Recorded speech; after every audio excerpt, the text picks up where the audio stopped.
wrongfully dismissed, alleging desertion from duty. Mr. Speaker, honorable colleagues, the petition here has 2 medical reports from the Medical Services of Nigerian Police in Lagos and Federal Medical Center, Yenagoa, all pointing to the fact that the officer in question was sick and unable to discharge his duties as at when he was dismissed. Is urging this House of the People, this honorable House, this House of Justice, to do justice to him and reinstate his appointment. Mr. Speaker, let me have the privilege of submitting his petition. Please do.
Honorable Mayowa. Thank you, Mr. Speaker.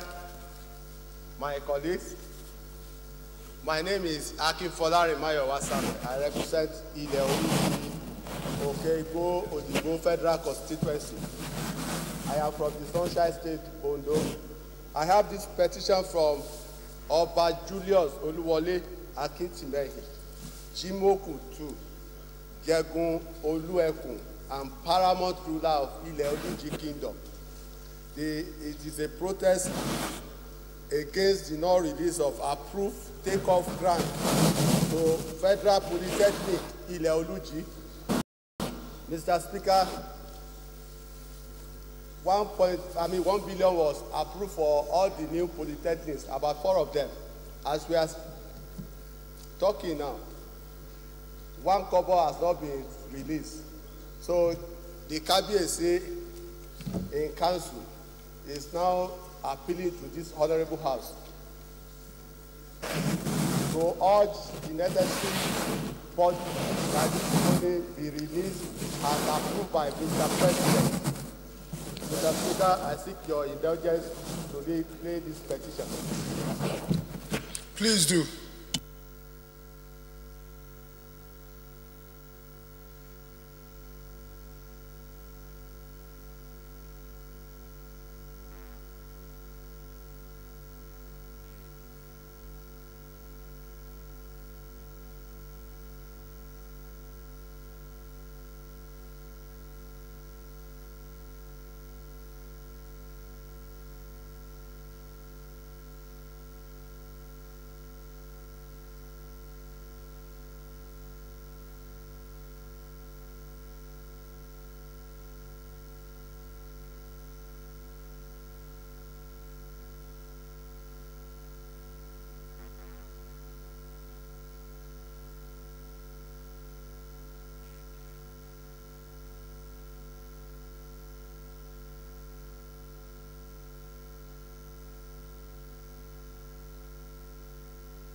Honorable Wayo.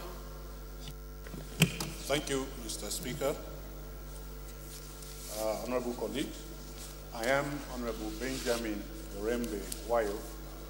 I represent the good people of Kwande Ushiongo Federal Constituency. I am from Benue State, the food basket of the nation. Mr. Speaker, I have 3 petitions for my constituents. One petition by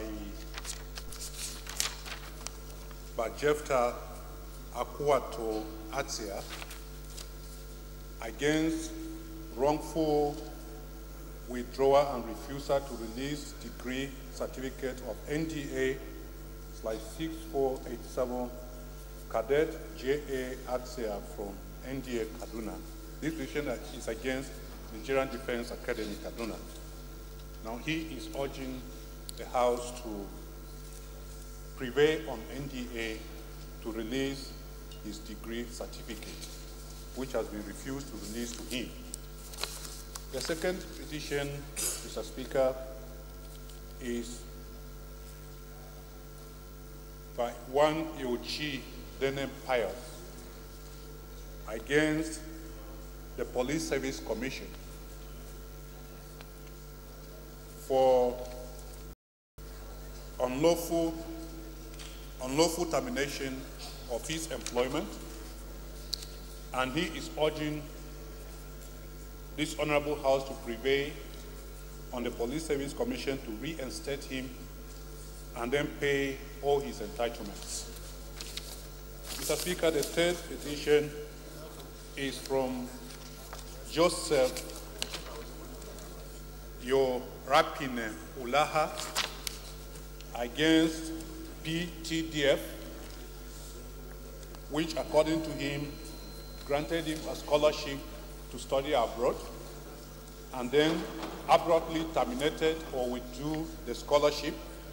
He's urging this House to prevail on PTDF to restore the scholarship and also pay him all the opportunities that he lost as a result of the unlawful withdrawal of the scholarship. Mr. Speaker, with your kind permission, may I lay the petitions? Please do.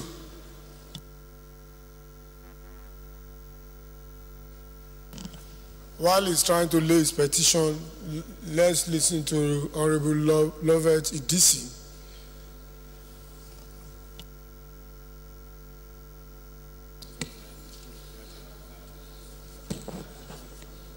With the greatest respect, Mr. Speaker, I remain Chief Idisi Lovett. I represent the good people of Ethiopia East and West Federal Constituency of Delta State. Mr. Speaker, I'm an honorable chief.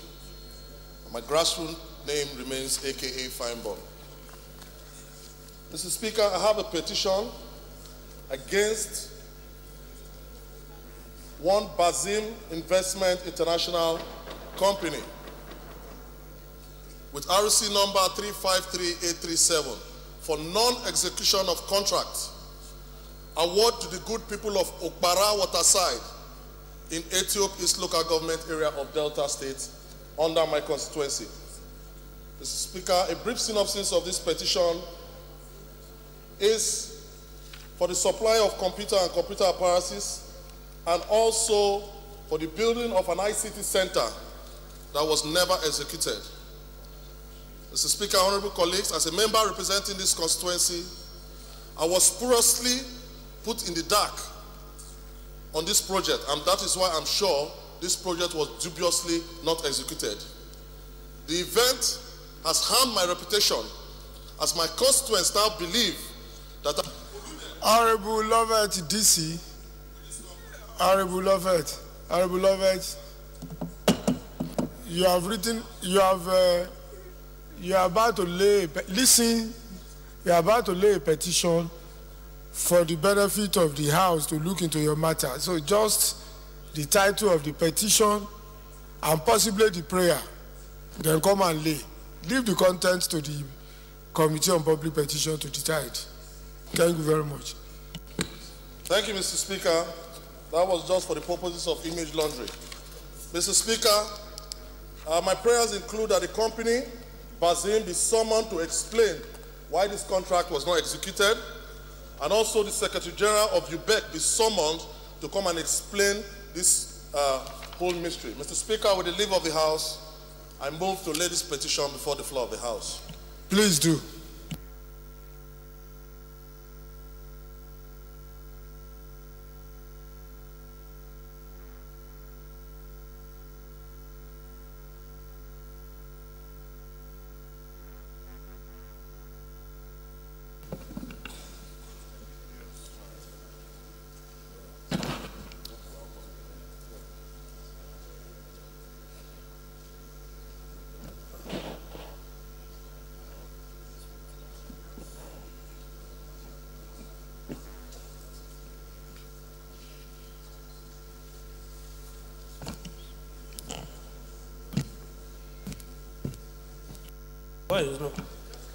Thank you, Mr. Speaker.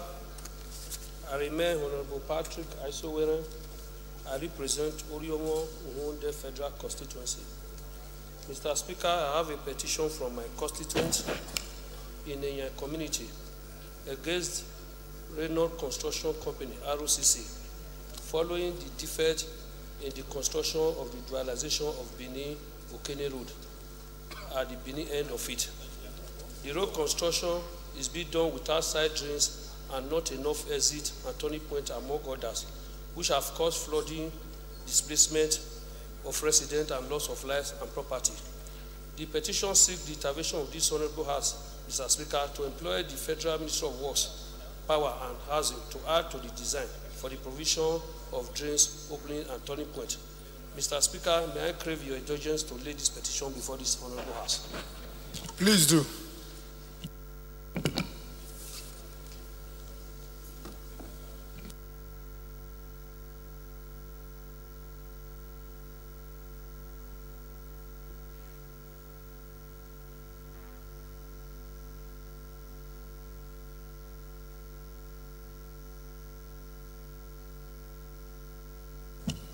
Any more petition?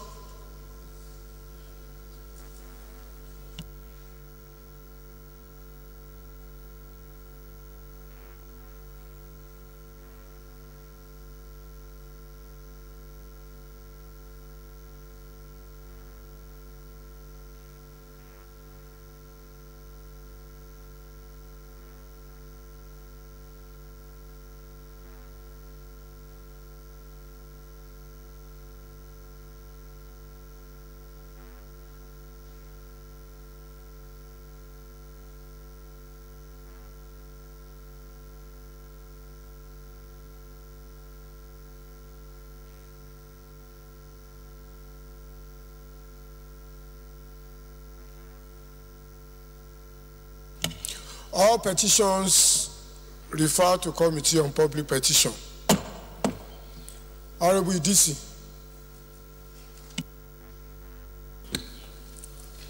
Thank you, Mr. Speaker, once again for yielding the floor to me.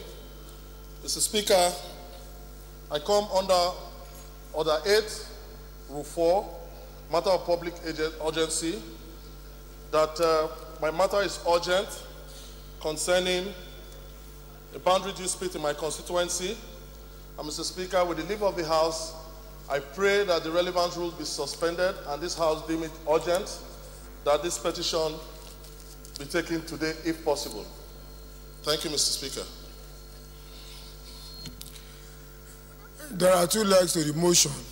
Any seconder for the first leg that the matter is urgent and important? Honorable Isaka. Thank you very much, Mr. Speaker. Distinguished honorable members here present in the chamber. Honorable Ibrahim Ayopole Isiaka is my name, Mr. Speaker. I'm from Ifoewe Federal Constituency, the people I represent in Ogun State. I rise, Mr. Speaker, to support the first leg of the motion, ably moved by Honorable ADC. I so second, Mr. Speaker, sir. Those in favor of the motion say aye. Those against say nay. The ayes have it. The petition is taking place on Tuesday. No, we are not. I've not requested for the second leg of the motion. Did I? Yes, we have taken the first leg. Honorable DC, your petition will be taken on Tuesday. So, Chairman Rules and Business, slate it for discussion on Tuesday.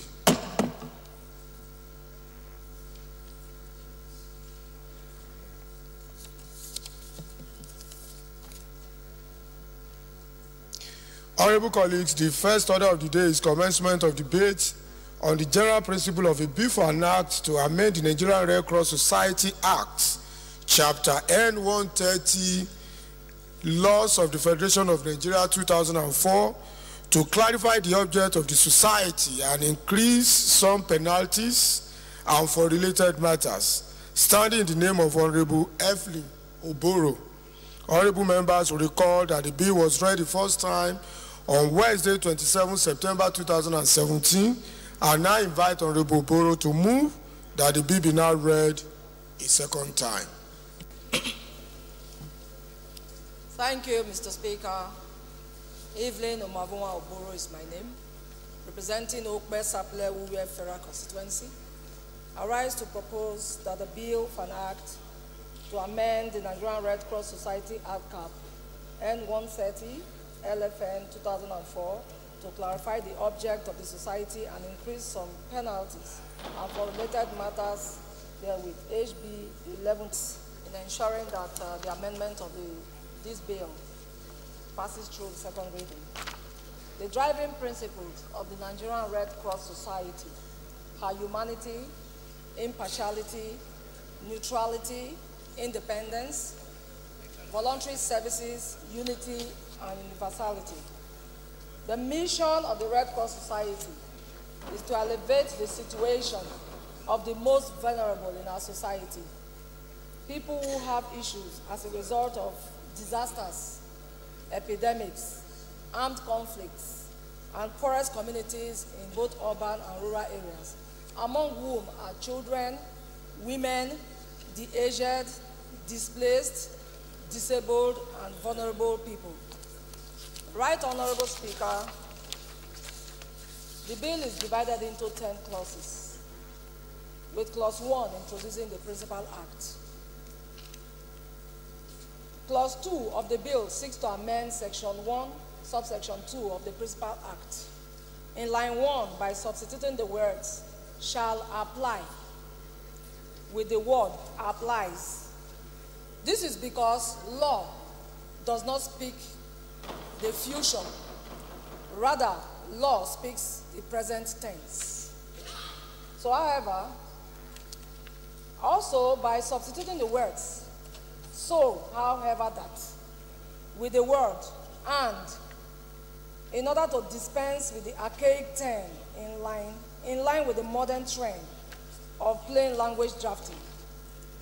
There are also amendments in line 2 by deleting the words "and until" after the words "unless," as the words do not add any value, and also by adding the word after the word "declares," as it was wrongly omitted in the Principal Act when it was drafted.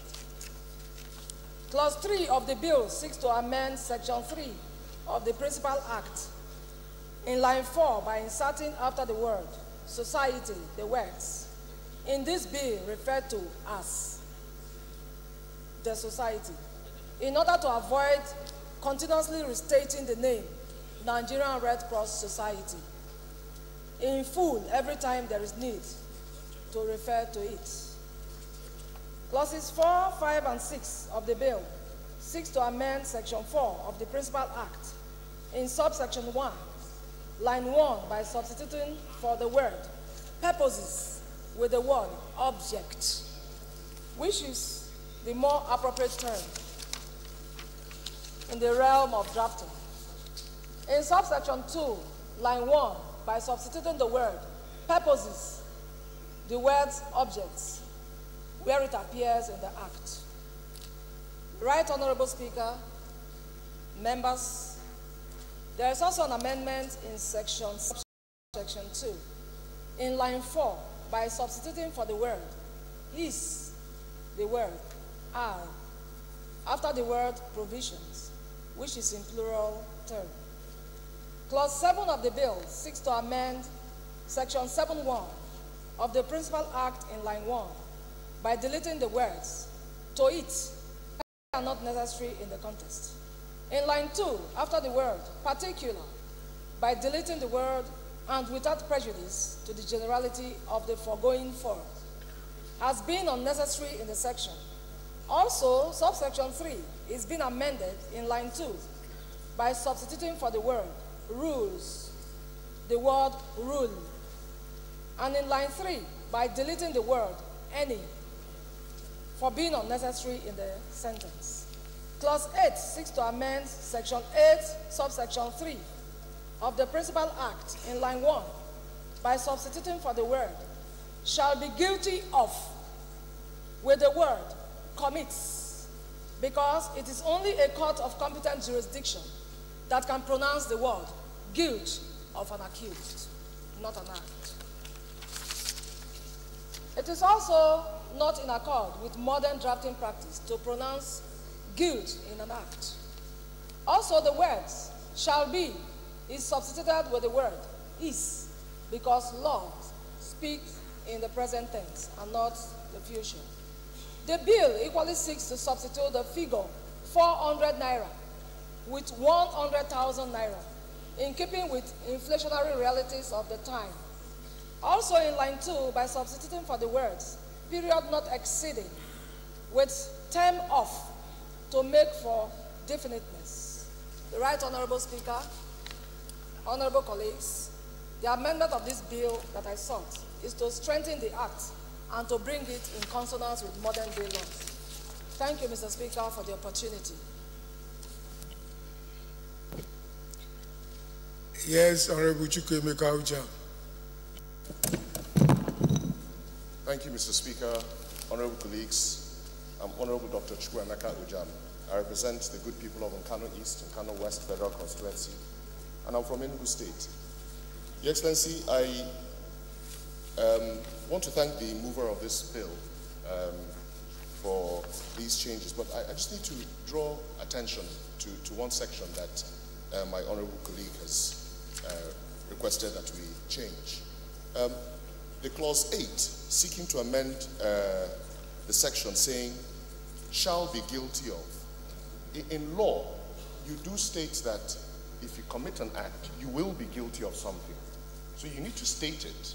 I don't believe we should just change and say "commits." You need to say that if you do something, you will be guilty of a certain offense.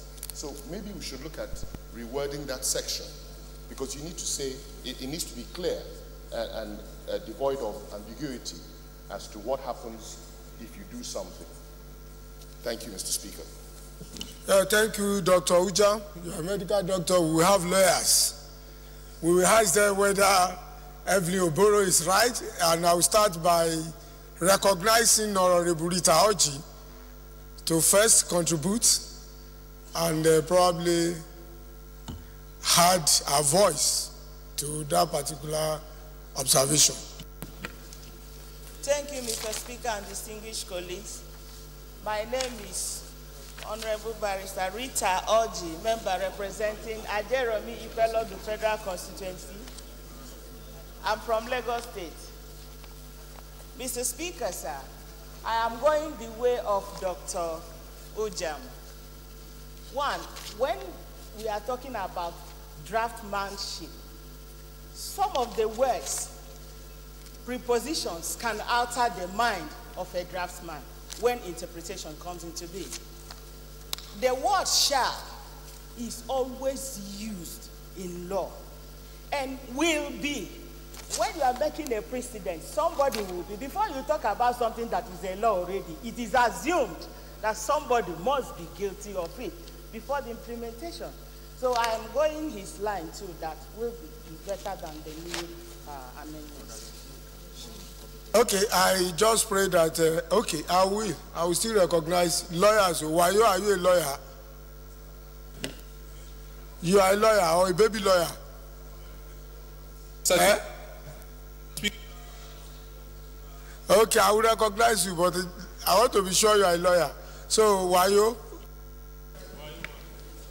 Mr. Speaker, my colleagues, Mr. Speaker, my colleagues are calling me Wayo man.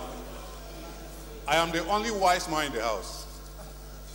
Mr. Speaker, I told the line of my colleagues, Dr. and Rita Oji, that the word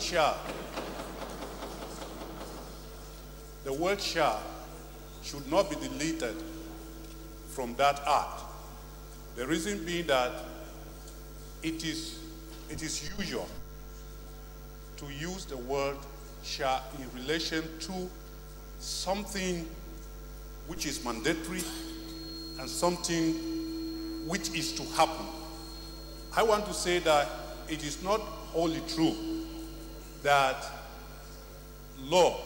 in law, it is only the present that is used. No, even futuristic. Like if you say, if a man who intentionally uses lethal weapon to commit an offense of murder shall be guilty of murder and shall be sentenced to imprisonment of this and this and that. So I feel that there's nothing wrong whatsoever with the word shall used in that statute, and it should be retained. That is my contribution. I recognize two more colleagues, Lovett DC, then Chairman Rules and Business. Thank you, Mr. Speaker. Once again, I remain Chief Idisi Lovett. I represent the good people of Etiop East and West Federal Constituency of Delta State. Mr. Speaker, honorable colleagues, I'm an honorable chief. Mr. Speaker, I totally want to align my thoughts with the amendment proposed by my honorable colleague, Ibn Oboro, because, Mr. Speaker, the use of some of these words are actually archaic, and they are definitely not up to modern speed.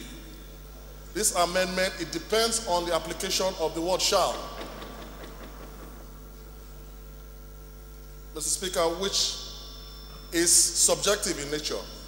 Mr. Speaker, honorable colleagues, the laws that my honorable colleague sees, this relevant section that she sees to amend, are in line with colonial carry away. Mr. Speaker, and that is why I'm throwing my weight behind her, that these amendments are highly necessitated, and my honorable colleague, I urge them to support the amendment as proposed by her. Thank you, Mr. Speaker. Chairman, Rules and Business. Thank you, Mr. Speaker. Okay, Jeff. I represent the good people of Buruku, my dear colleagues. I'm from Benin State. Mr. Speaker, I've always insisted that we comply with Order 12, Rule 1, Sub-Rule 3, which says that, and I read, on the introduction of a bill, a compendium of... Chairman, alert. I'm reading.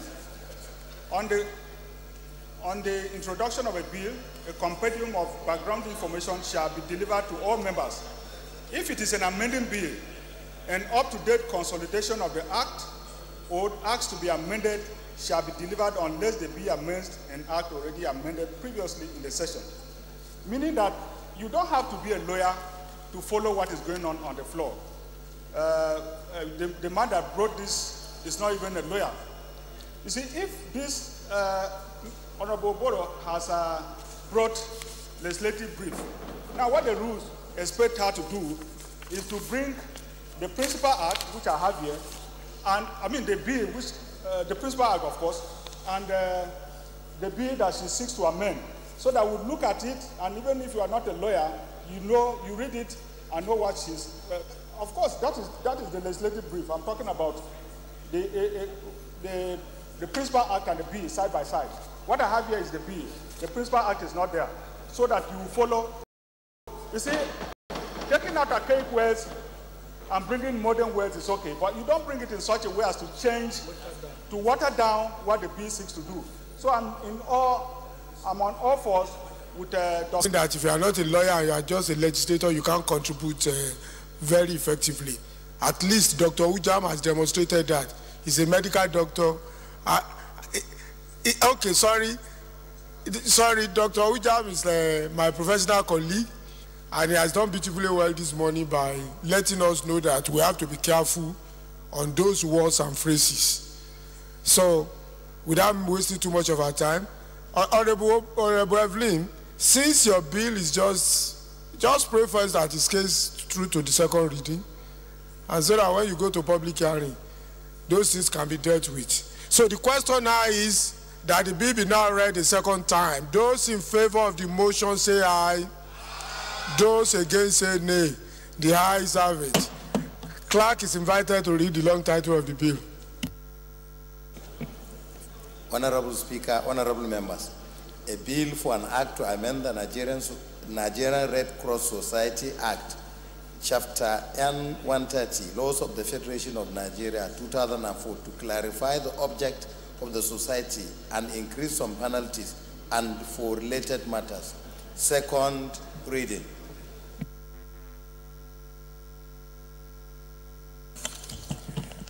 Bill referred to the Committee on Civil Society and Development Partners.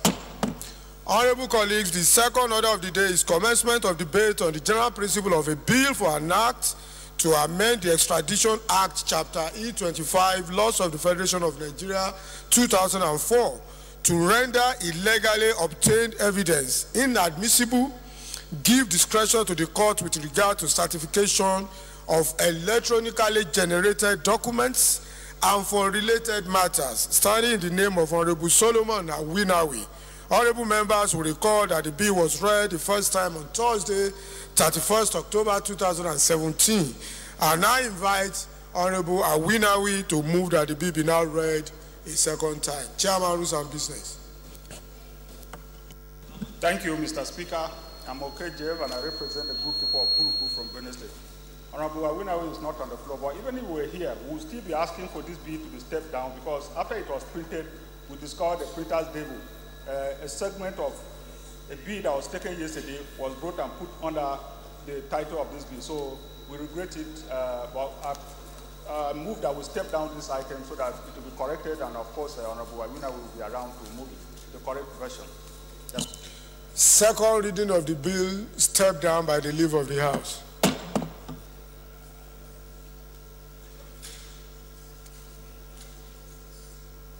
Honorable colleagues, the third order of the day is a motion on need to investigate the nature of the contract and or concession arrangement on the Second Niger Bridge and the Lagos-Ibadan Expressway, standing in the name of Honorable Solomon Bulus. Honorable Solomon Bulus Marin. Honorable Marin is invited to move the motion. Thank you, Mr. Speaker. But let me remind Honorable Bulus that as at today, the Lagos-Ibadan Express Road is still being attended to by the two contractors given the job.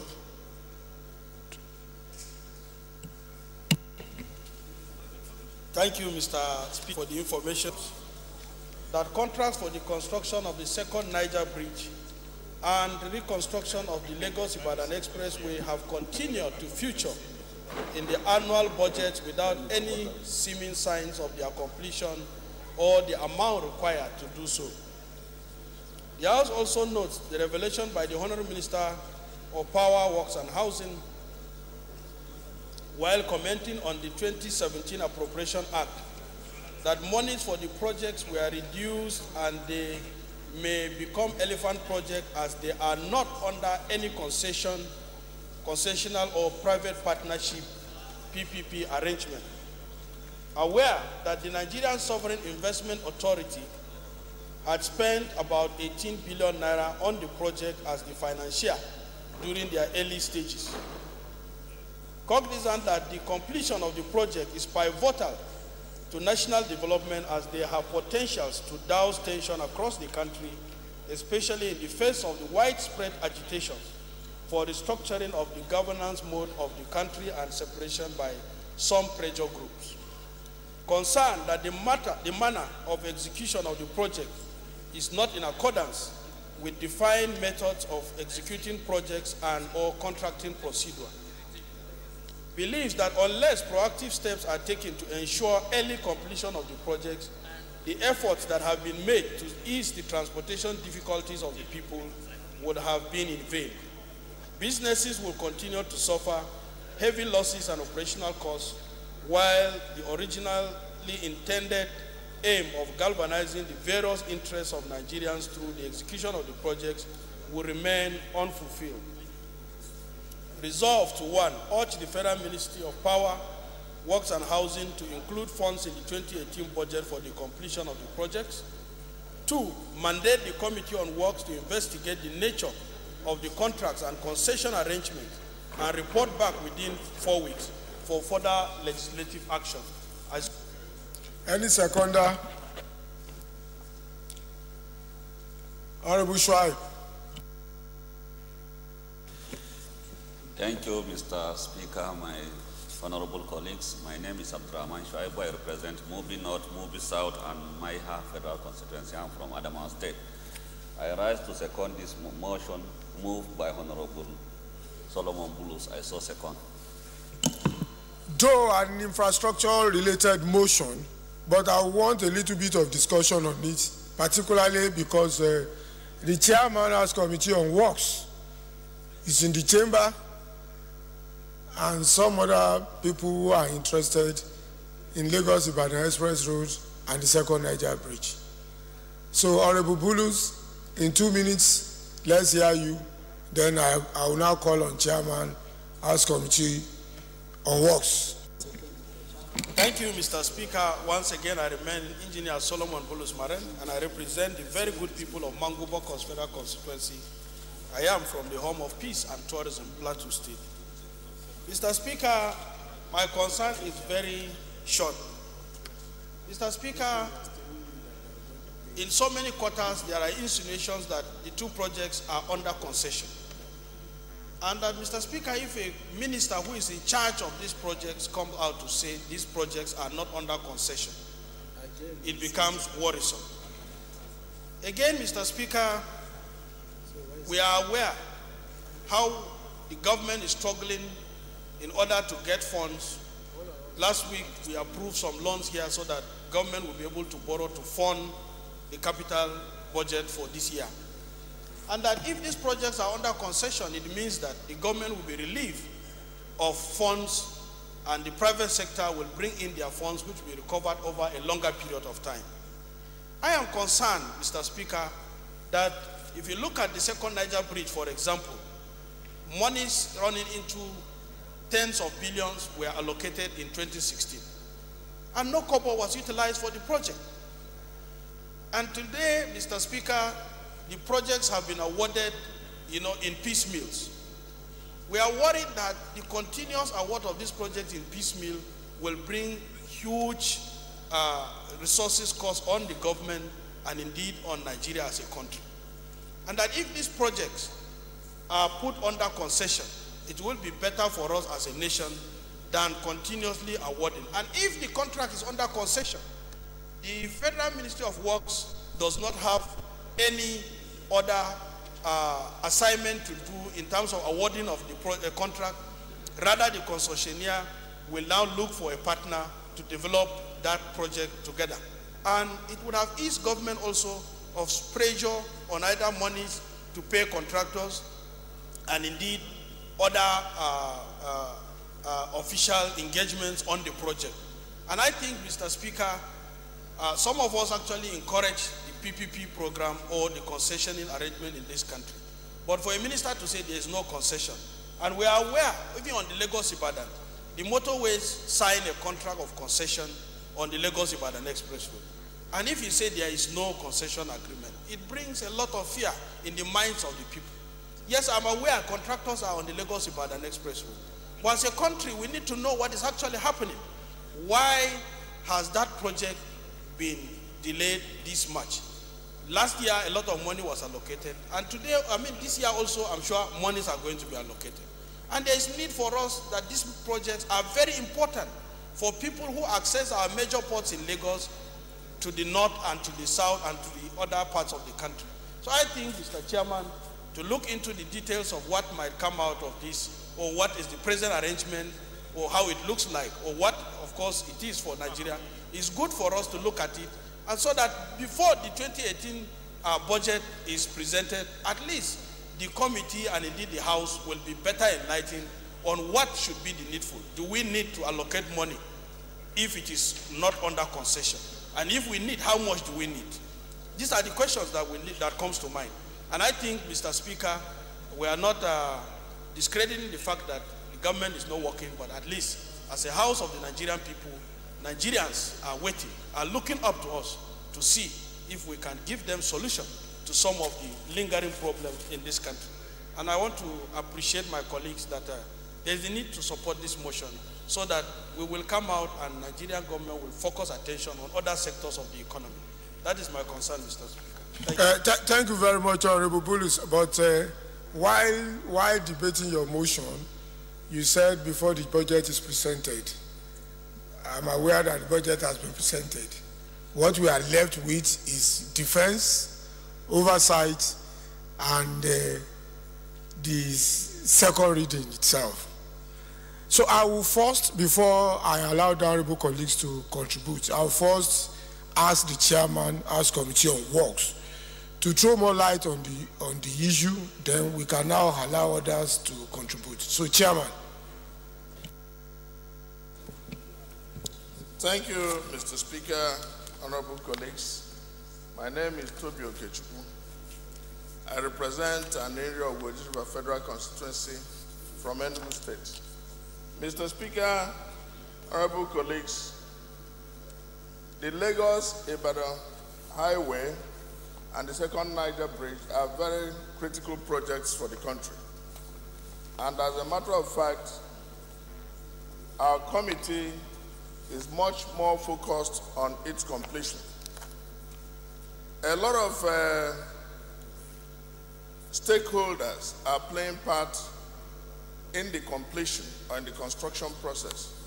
Well, we've had concessions discussed, we have contractors, we have bodies that are enabling the project to go on by way of raising funds. In this instance, for me, a framework for completion of a project is much more important than the fact that it's been awarded. So, but this motion, as a matter of fact, brings us to a point where we have opportunity of calling all these stakeholders. You know that the Lagos-Ibadan Highway had some challenges with regard to budgeting last year, essentially because there was supposed to be an alternative funding for that project.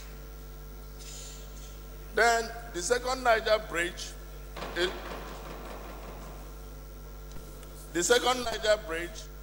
also had some issues because there is no framework for its completion.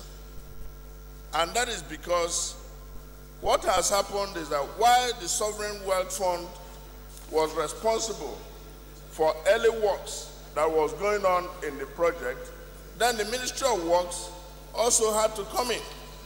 And at the end of the day, there is no contract sum for that project.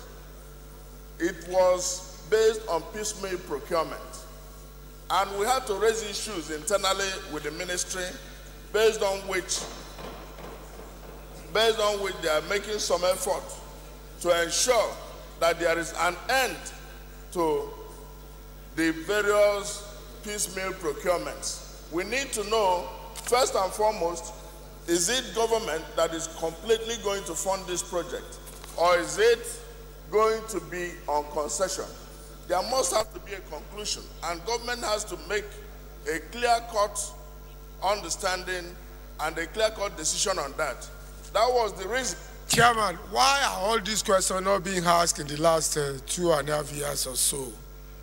Whether second Niger Bridge or Lagos-Ibadan Express Road is going to be concessioned, or is going to be completely funded by government. Why are those questions why are they not being asked in the last 2 years? And I want you to clear the air of whether any of the projects is under concession now, because it's one of the major issues he raised. Are the two of them under concession, or any one of them is under concession? If not, leave the other issue so that other honorable members, since you are going to sit on the investigation, just clear the air whether any of the project is under concession or the two of them are under concession. You know, I know as much as you know on these projects because of my involvement in the budget too. But just clear the air whether any of the projects is under concession. Well, Honorable Speaker, honorable colleagues, Lagos Ibadan is supposedly under concession, but the concession is not working because there is the litigation on it. Second Niger Bridge is not under concession, and we were completely offended that we appropriated money in 2016 budget for 14 billion. None of that money was used because there was no contractual framework for it. And that is why immediately after the budget, we insisted that there has to be one. But this opportunity for this investigation will bring all the players within the sector for interaction. Okay, thank you very much, Chairman. I will start from Honorable Shuaib. Then there are point of order. Okay, Madaki. Mr. Speaker, my honorable colleagues, I am Aliyu Sani Madaki, and I represent the people of the Ala Federal Constituency. Mr. Speaker, I'm sure you will recall I headed an ad hoc committee which invited the current Minister of Power, Works and Housing on this issue. And along the way, we received documents from a company known as Motorways Asset Limited, which has a signed concession agreement with the federal government of Nigeria with regard to Lagos-Ibadan Expressway. So that road, as we speak, there is a concession agreement which was signed during the previous administration of President Jonathan, and which I believe is still binding on this government, because government is a continuous process. So the issue is, for the House, there are certain issues I won't say here, but the issue is for the House to find out what is the problem, how do we solve. Honorable Madaki, where is the report of that committee? Where is the report?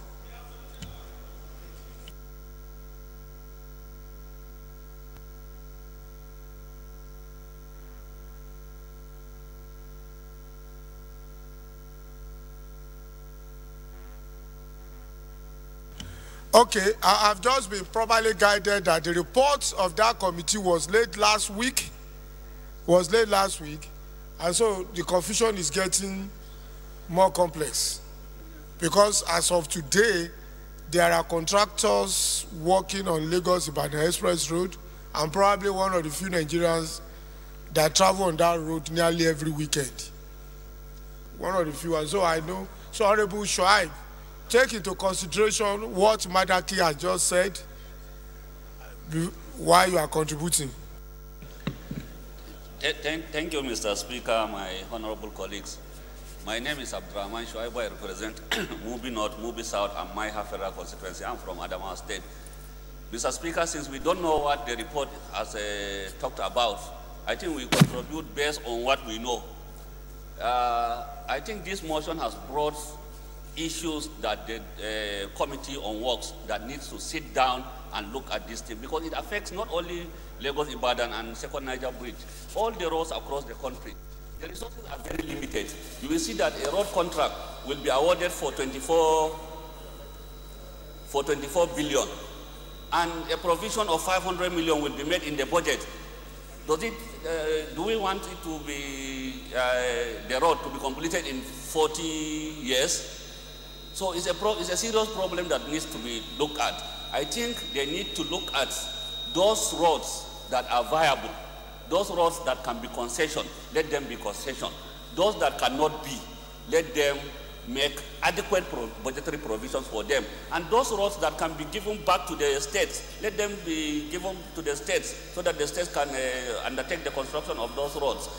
But I think the way we are making provisions for our budgets is not adequate to take care of the infrastructural deficit that we have. All these roads, most of them have been awarded, the contracts have been awarded, but there are very, very little budgetary provisions for them. Apart from even the little budgetary provisions, not all of them are being released, because sometimes you make provision for 500 million, you release 130 million. So how do you want the contractor to work? How do you want the work to go on? So we need, the committee has an opportunity through this motion now to look at this thing holistically, so that they will separate this thing into the different segments. Those that can be concession, let them be concession. Those that government can undertake, let the government make adequate budgetary provisions for them. Those that can be handed over to the states, let them be handed over to the states. I think that if roads are handed over to the states, there will even be competition. Because if you don't repair your roads, that means it will affect the business of your state. So I think most of these things, we should still look at this power, devolution of power, so that some of these roads, let them be transferred back to the states, so that the states can undertake the construction of these roads. Sheriff. Speaker, thank you for recognizing me this morning. Mr. Speaker, honorable colleagues, my name is Mohammed Nur Sharif, representing Bama, Ngala, Kalaburge Federal Constituency. Mr. Speaker, I'm from Borno State. Mr. Speaker, I want to commend the mover of this motion, because there is confusion on this concession and direct contract award by federal government. I believe it's about time we differentiate what is concession and what is direct contract by federal government. That road, as we are talking, Lagos-Ibadan, this is one of the most critical and viable roads in this country. And the confusion has been going on for over 20 years. We've been flying that road when it was fantastic, and then we saw it when it was terribly bad. But that road was constructed by federal government. Concessionaires have failed several times, and if it is already concession, it will fail. So let us try to prioritize our situations, and if we have to give it direct contract, then it should be very clear to the Nigerians that federal government has awarded this road for so amount, and completion period is so months, and it should be funded. There is no way you can award contract for road without funding. Once you stop funding, it will attract variation. Before you know it, a contract of 10 billion will come up to be 50, 60 billion. We should avoid that. If it is concession, it should be cleared. And the people, if they don't have the capacity, they should not go near concession, please. And most of these companies that are vying for concession are not viable. They don't have the capacity to do that. So we shall be very careful on some of these roads that are very, very essential, very critical to us, like the Second Niger Bridge and Ibadan Lagos Road. These are very, very important. Mr. Speaker, we must support this motion to investigate and make this thing very clear to the Nigerians. Thank you. Dr. Ms. Thank you, Mr. Speaker. I remain Dr. Mohammed Sani Abdu, Al-Kalerikri Federal Constituency. I'm from Bauchi State. Mr. Speaker, I've been opportune to be a member of the Works Committee. I've also been opportune to be a member of the Madaki Committee, which investigated this. And I've also been opportune to be one of the two technical people that were sent along with Bulus Mareng to the Second Niger Bridge on a joint inspection with a Senate subcommittee. And right now, we are writing a report between me and him to the Works Committee. So actually, this motion has become very preemptive in the sense that it the submission of the two-man technical committee that we are supposed to submit to our chairman.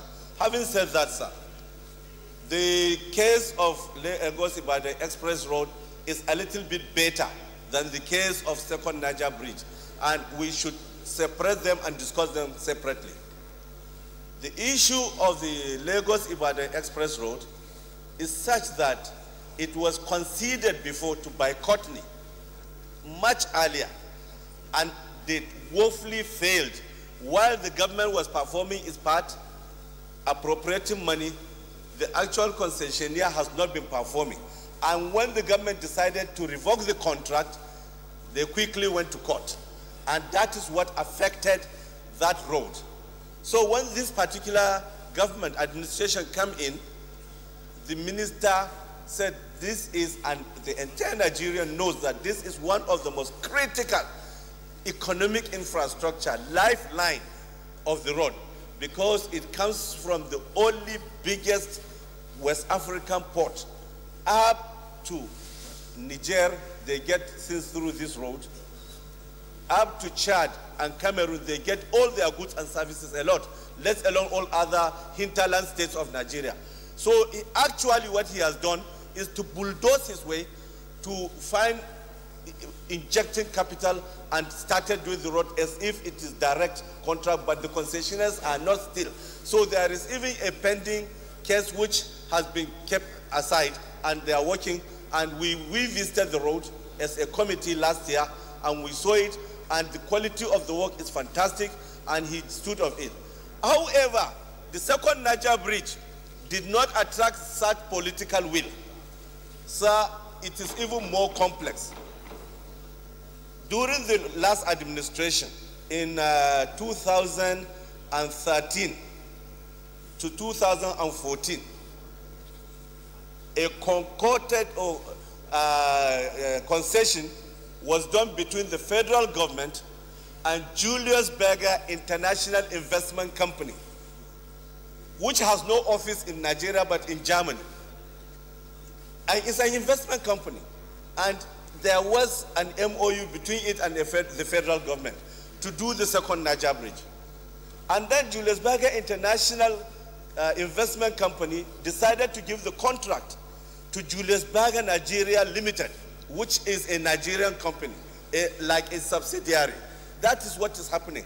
However, the federal government has no contract agreement with Julius Berger Nigeria Limited.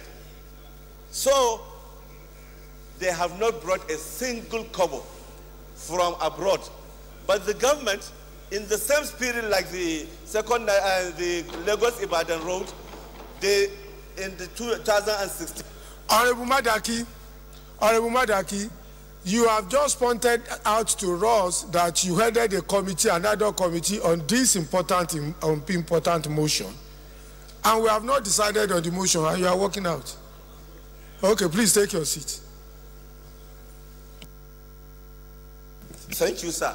Unfortunately, in the 2016, we put 14 billion as in the appropriation, but because the federal government, the new regime, the new administration has no direct contract with Julius Berger Nigeria Limited, that 14 billion elapsed.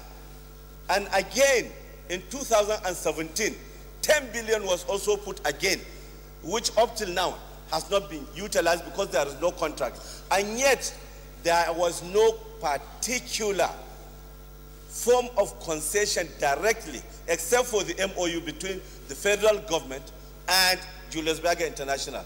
Finally, Dr. MS, let me ask you a question. No, you are not telling me again. Let's the others. So finally, let's know, since you have all these facts. I'm not shutting you out, Dr. MS. Don't make drama it with all these facts. I want to ask you, to which of the committee will you want these facts to be presented to as addendum?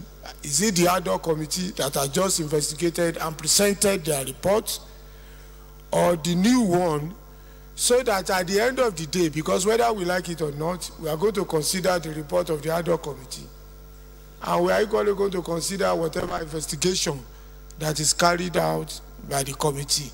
So which of the committee will you, in your own opinion? The ad hoc committee that presented its report is not the main committee. It investigated a vituperation by the minister who accused the House of having stark information about budgeting. So it's not actually addressing this complex contractual issue. So the actual committee is Committee of Works that is supposed to take. And I've even sent an amendment. It is now right now before you as a way forward, sir.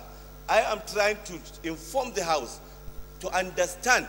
Some of us have the opportunity to understand the complexity, but majority of people who are debating are even trying to generalize, but it's much more complex. These are critical infrastructure beyond any other one. And there is all this complexity. That's why I was trying to explain. If you look at his paragraph 5, he said, concerned that the manner of the execution of the project is not in accordance with defined methods of execution, projects, and or contracting procedure, which is true. So what we need to do is not even to go to the prayer that money should be included, but is to define a particular form of contract that we want to go. If it is concession, let us concede. If it is direct contract, let us form it within 3 months and then continue. But we cannot allow this road to lie fallow.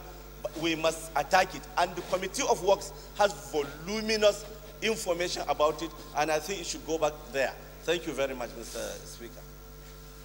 Thank you very much. Let's take your amendments.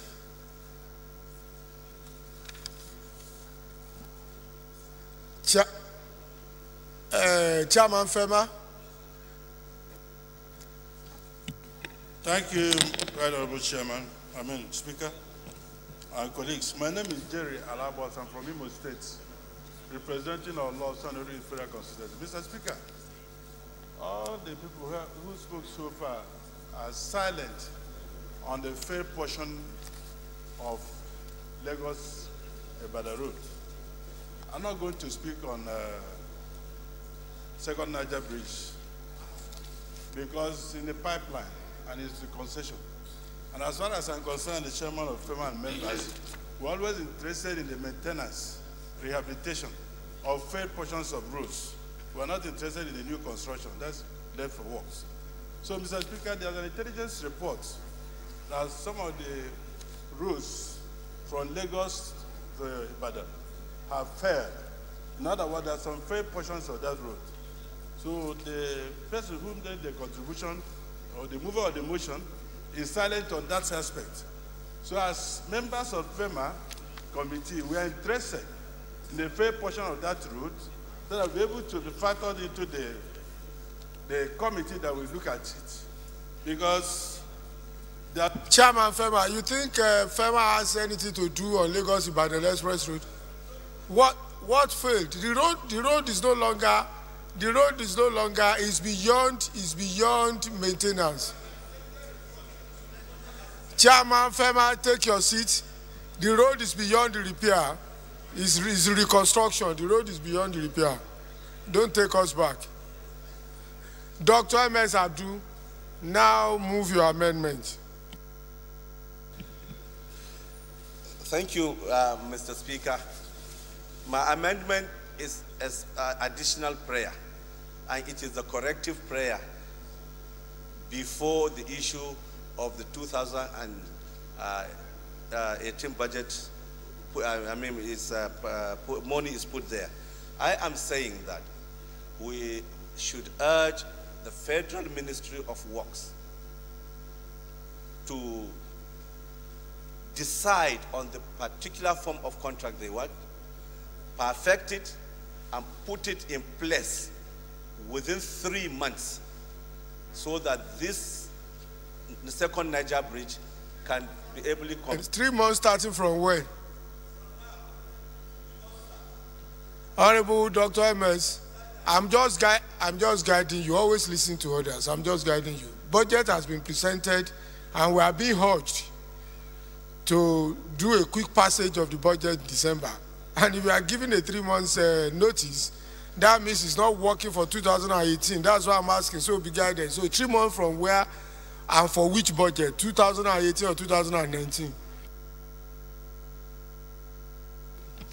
In contract, we have what we call bill of quantities. There must be design. There must be agreement. There is this thing before you know exactly what you are going to spend. That's why I said earlier that this motion is a bit preemptive. If you put money and you don't know the scope of the project, you don't know the details. You have moved your amendment for the benefit of honorable colleagues. Is asking, please take your seat. You have moved your amendment. I will read to honorable colleagues. But we no longer call it bill of quantities, it's bill of engineering measurement. That's the new standard in engineering practice. So his amendment is that the House do urge the Federal Ministry of Power Works and Housing to formalize and perfect a particular form of contract agreement, put same in place immediately and report back to the House within 3 months. Any seconder. Take into consideration. Darlington, did you listen to the argument before you second?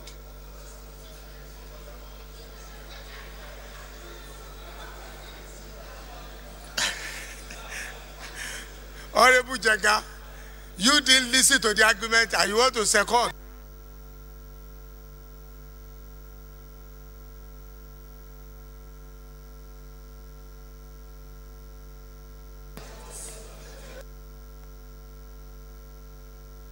Honorable Speaker, my colleagues, I'm Honorable Mohammed Umar Jega, representing Alero Gondu Jega Federal Constituency. Your Excellency, before I second the... No, not before. You have to second. Don't change the rule of the House. There is a procedure. Second the amendment. There's nothing like before.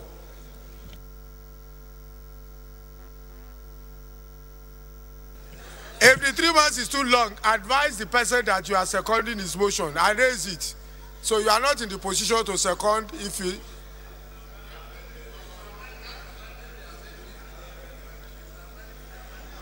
You can't do that. You have to first of all second.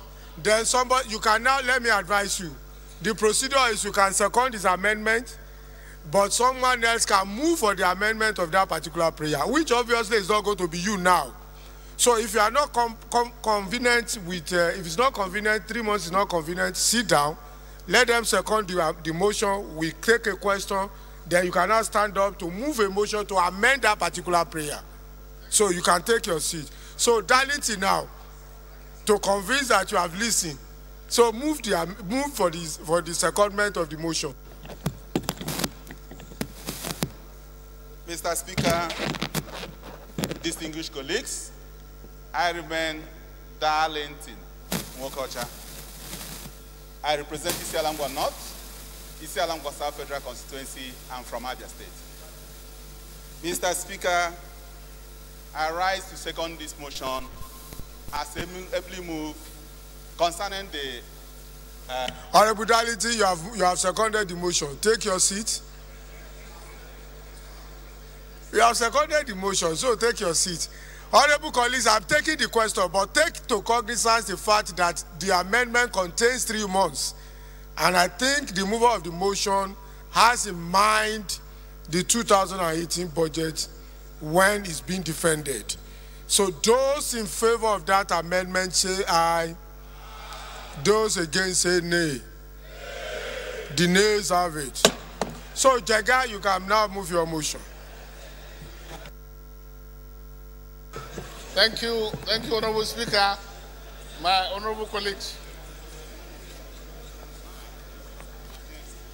My name is Mohammed Umar Jega, representing Alero Gondu Jega Federal Constituency. Honorable Speaker,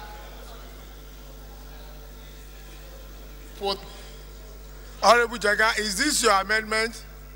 If you don't have amendment with us, so take your seat. You don't have any amendments with us. This is an amendment from Honorable Joseph Ediowele. So Honorable Ndowele, you move for your amendment. Mr. Speaker, I'm Honorable Joseph John Wele, representing Esan West, Esan Central, and Igwebe Federal Constituency. My amendment is on prayer 1, that it should be totally deleted because it's overtaken by the event and it's not relevant to this very motion. And so I suggest that prayer 1. Honorable Ndowele, don't confuse the House. Your amendment is out of place. The budget has just been presented. It has not been defended. It has not gone to second reading. Who tells you that the House cannot put money in that budget? No, take your seat. There's nothing like padding it, and you have to. Honorable Joseph Ndowele, I will give you the opportunity to withdraw that statement. That is a serious thing. I will give you the opportunity to withdraw the statement.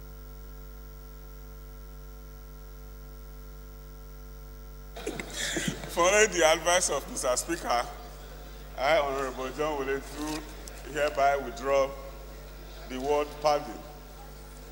I so move. Take your seat. Because your amendment will have bordered on the fundamental function of the legislator, because we can add money to the budget of Nigeria. We do actually appropriate. We have the power of the purse. So, those in favor of the motion say aye. Those against say nay. The ayes have it.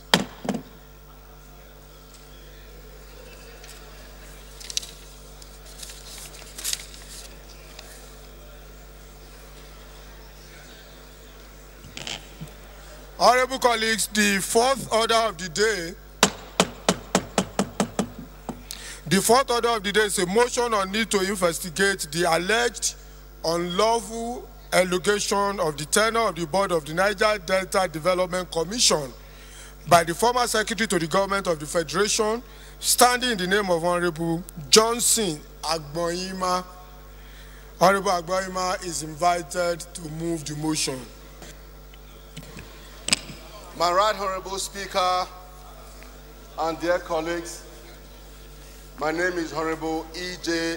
Agboanyima, representing the good people of Ego Kubaka Federal Constituency, Edo State, the heartbeat of the nation.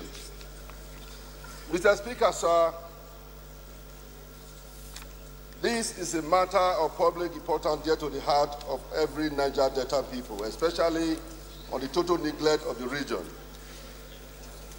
Further, Mr. Speaker, my dear colleagues, let me put on record: no roads, no healthcare, no infrastructural development. On this subject matter, Mr. Speaker, sir, Honorable EJ, move your motion.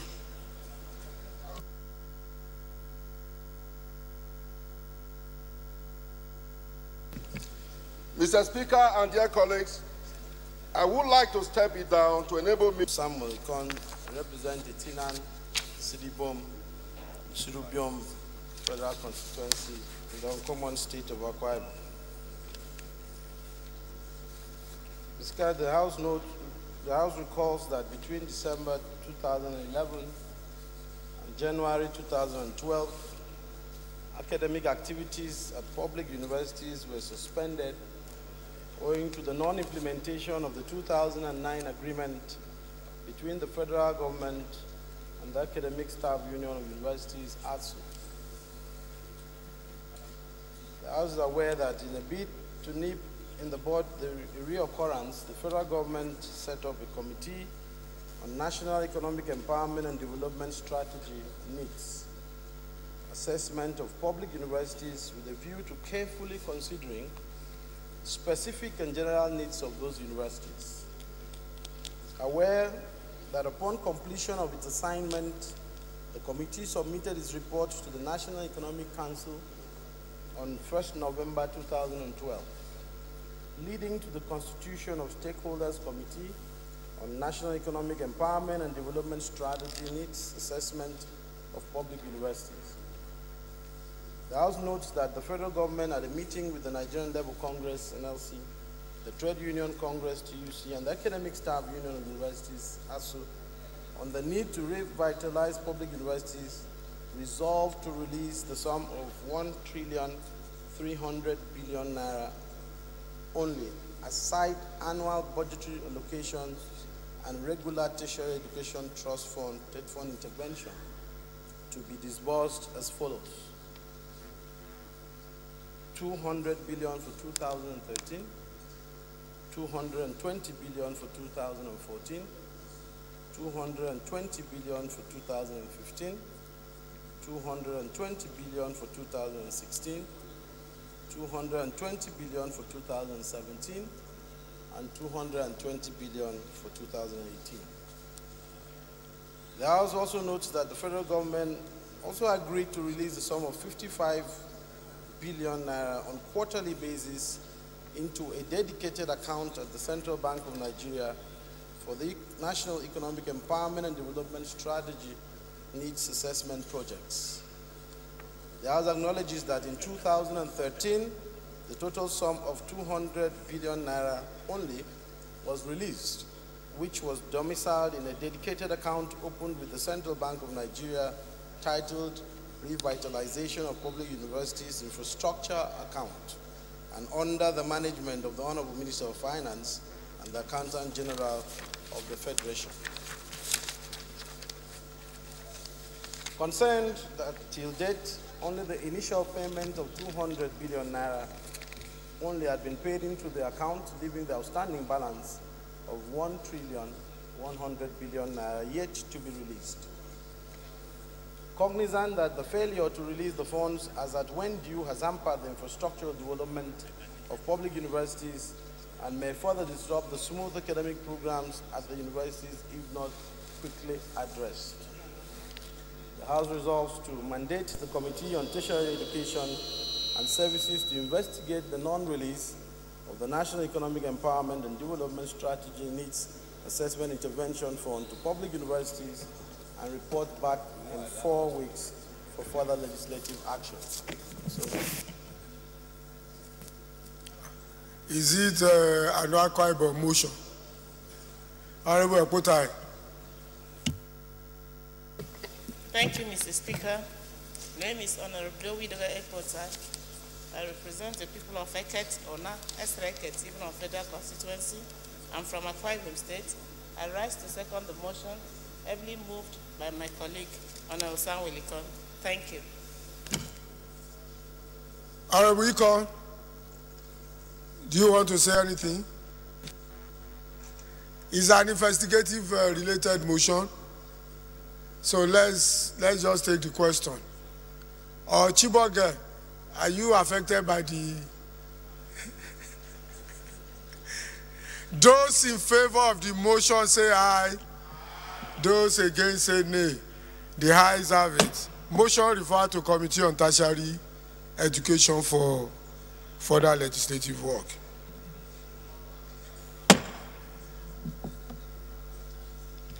The sixth order of the day is a motion on need to control the proliferation of universities in Nigeria, standing in the name of Honorable Ayodele Oladimeji. Honorable Oladimeji is invited to move the motion. Honorable Oladimeji.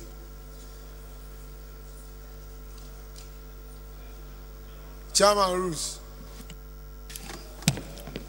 Thank you, Mr. Speaker. May I move that motion number 6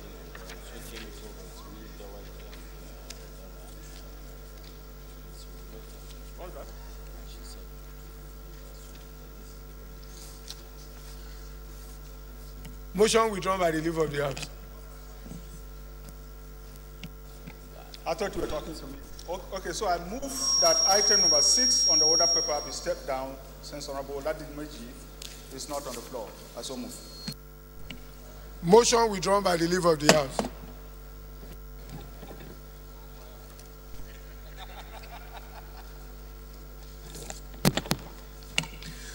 The seventh order of the day is a motion on call to halt the proposed plan to stop admission of combatant female cadets into the Nigerian Defense Academy, standing in the name of Honorable Omosode G. Igbinedo. Honorable Igbinedo is invited to move the motion. Do you want to go to NDA?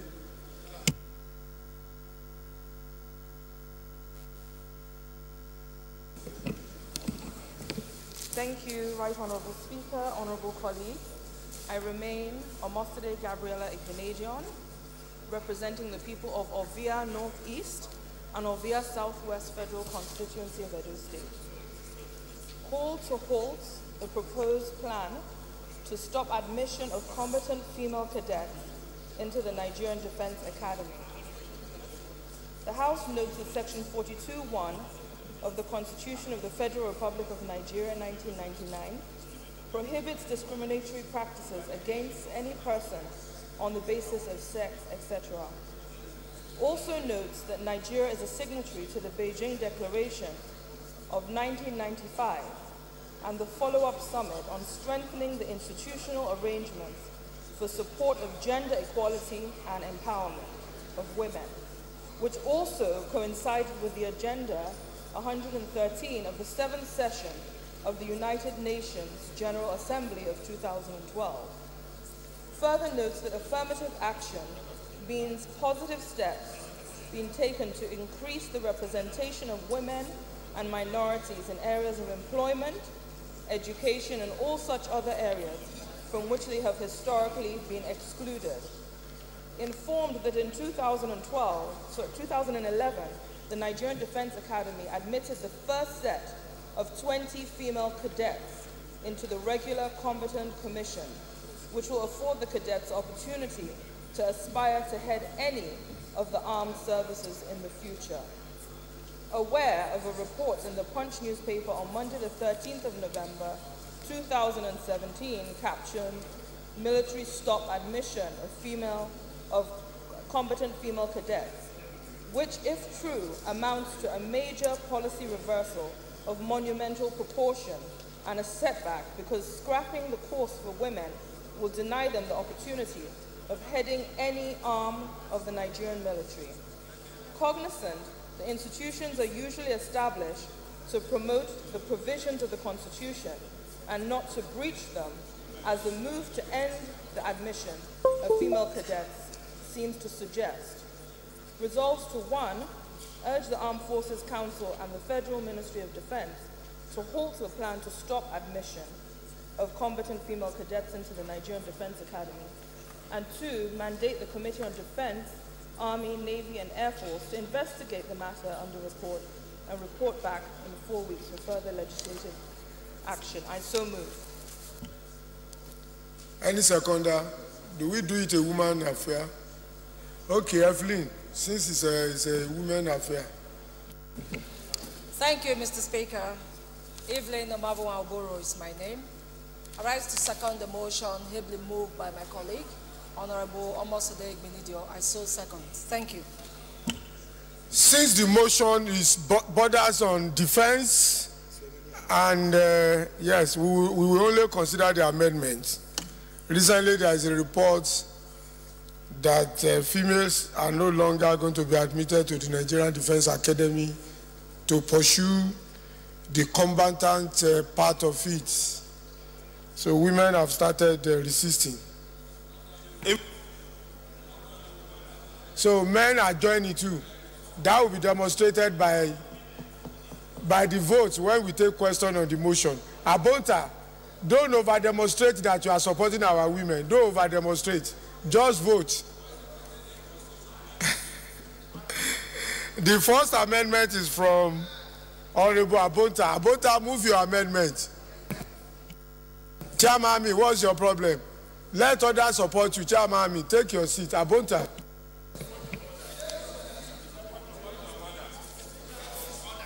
Thank you, Speaker.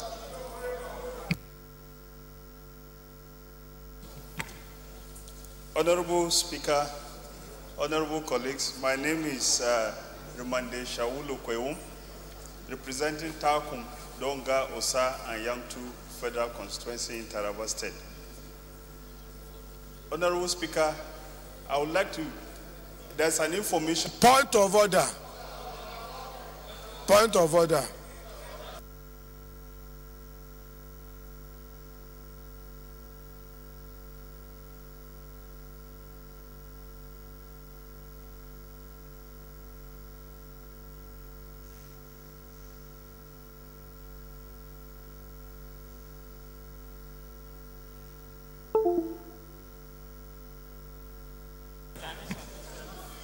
Honorable Speaker, the information is... Point of order. Point of order.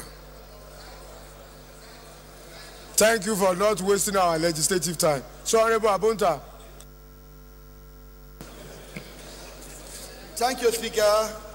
I remain Uzoma Nkem Abunta.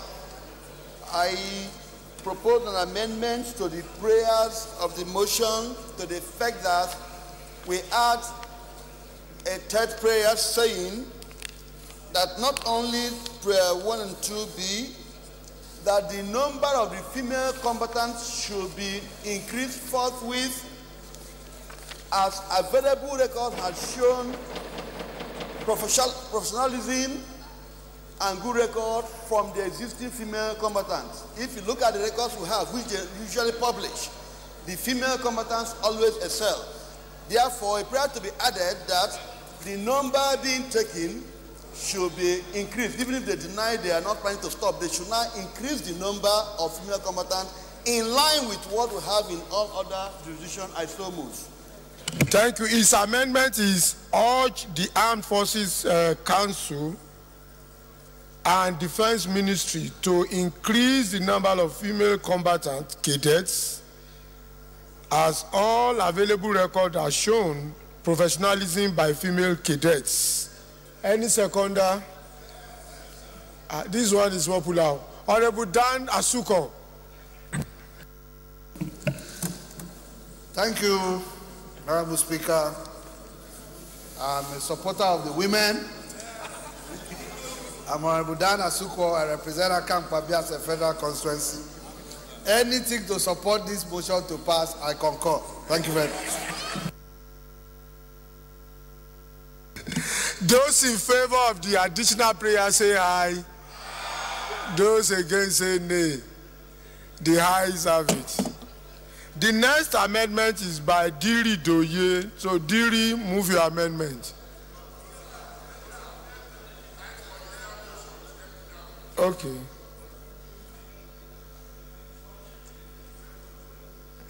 Okay, Honorable Ihama, the other amendment has taken care of your, it has taken care of your amendment because you are requesting for an increase in the number of females, so it's been taken care of. Honorable Rotimi Agunsho Ye, which one to investigate the Prince Rotimi Agunsho Ye, is it related to this motion because I can't read your writing? Okay. Thank you, Honorable Speaker. My name is Prince Rotimi Agunsho, representing Koshofe Federal Constituency of Lagos. I was going to move that we discard the resolution 1 and put into that mandate the committees on defense, army, navy, and air force to halt the plan if true and investigate the matter and report back in 4 weeks for further legislative action. Thank you.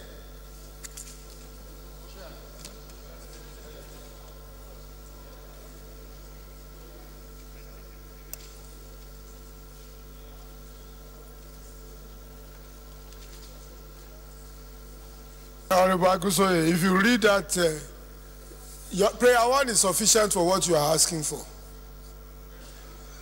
Prayer 1 is sufficient for what you are asking for. If you read that prayer very well. So that means your amendment is withdrawn. Those in...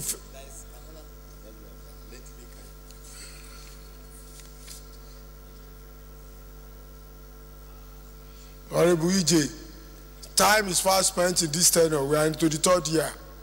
No more ad hoc committee. Okay, move your motion. My right honorable speaker and dear colleagues, my name remains Honorable E.J. Agboanyima, representing the good people of Ego Ipobaha Federal Constituency, Edo State.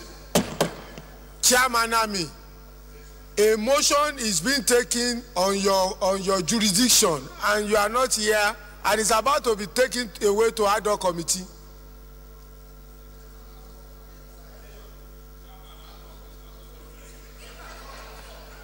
So, EJ.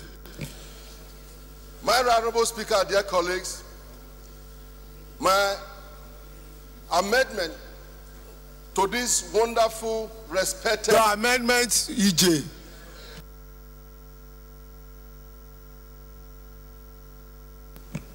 My amendment is very simple, that we set up an ad hoc committee to investigate this matter and report back within 6 weeks, sir. Any seconder? Take your seat. Any seconder? Any seconder? EJ, you are...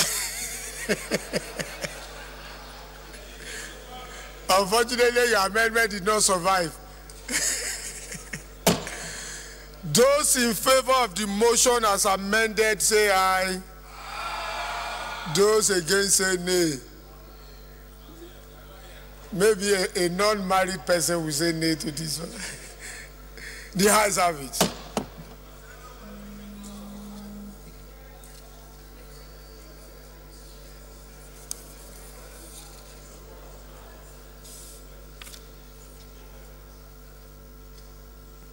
Honorable colleagues, the 8th order of the day is consideration of a bill for an act to provide for establishment of the School of Mines and Geological Studies in Akoko Edo local government area and for related matters.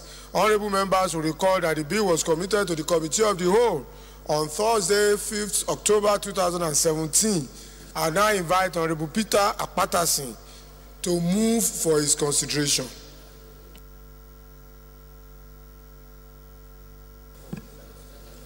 Thank you, my Honorable Speaker. I remain Comrade Peter Ohiozoji Akpatisi. I represent Akoko Edo. Mr. Speaker, I'm from Edo State. I move that a bill for an act to provide for the establishment of a School of Mines and Geological Studies in Akoko Edo local government area and for related matter, HB 105, be considered by the Committee of the Whole. I so move, Mr. Speaker. Any seconder?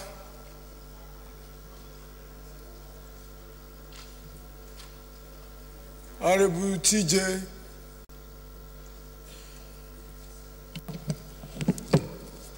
Honorable Speaker, honorable colleagues, I'm Yusuf Ahmed Tijani, member representing Okene, Ogodomagogo Federal Constituency.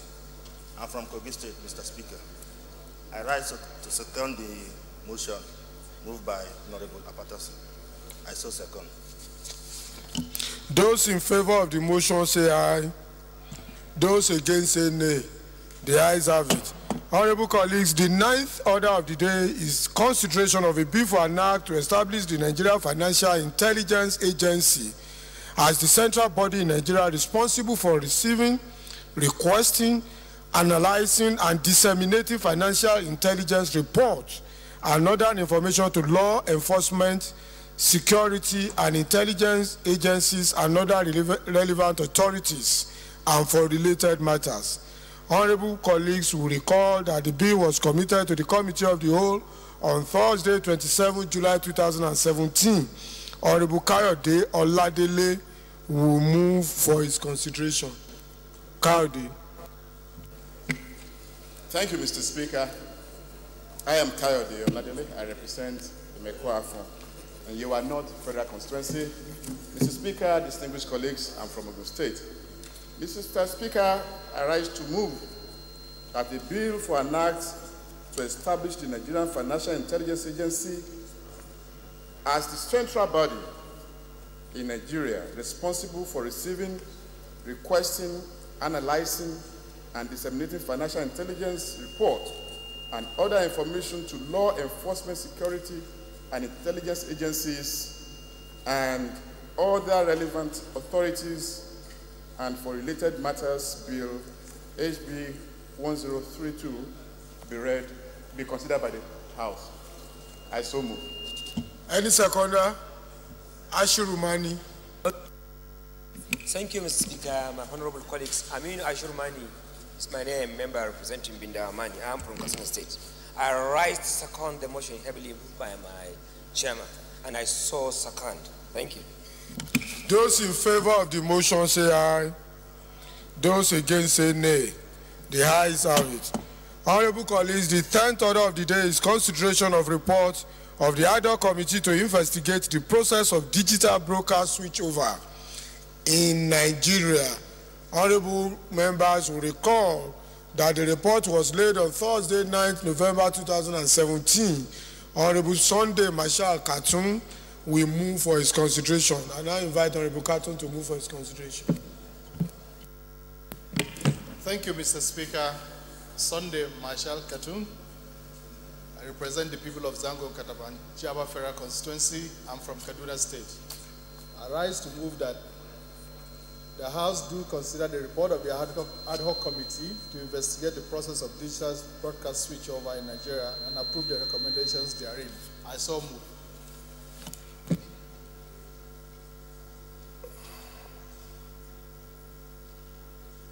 Yes, Shadimu.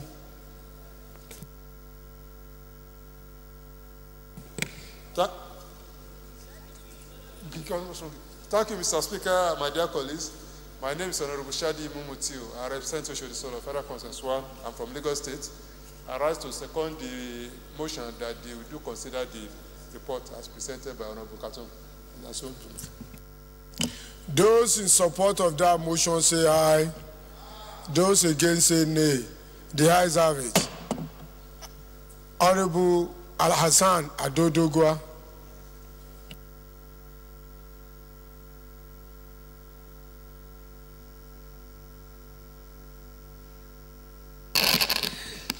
Honorable Speaker, honorable members, I was busy here managing the floor. Mr. Speaker, honorable members, I am Al-Hassan Adodogwa. I rise to do exactly what the Speaker has directed me to do, and I saw. It's not a motion. Do the job. Do the job. And you are in the right position to do the job. You are the most senior person left in the leadership. Which?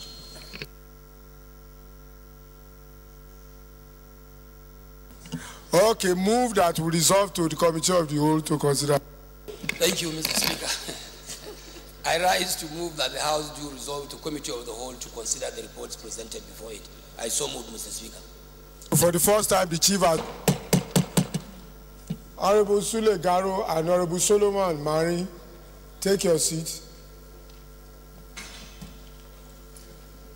Honorable Shadimu, don't back the chair.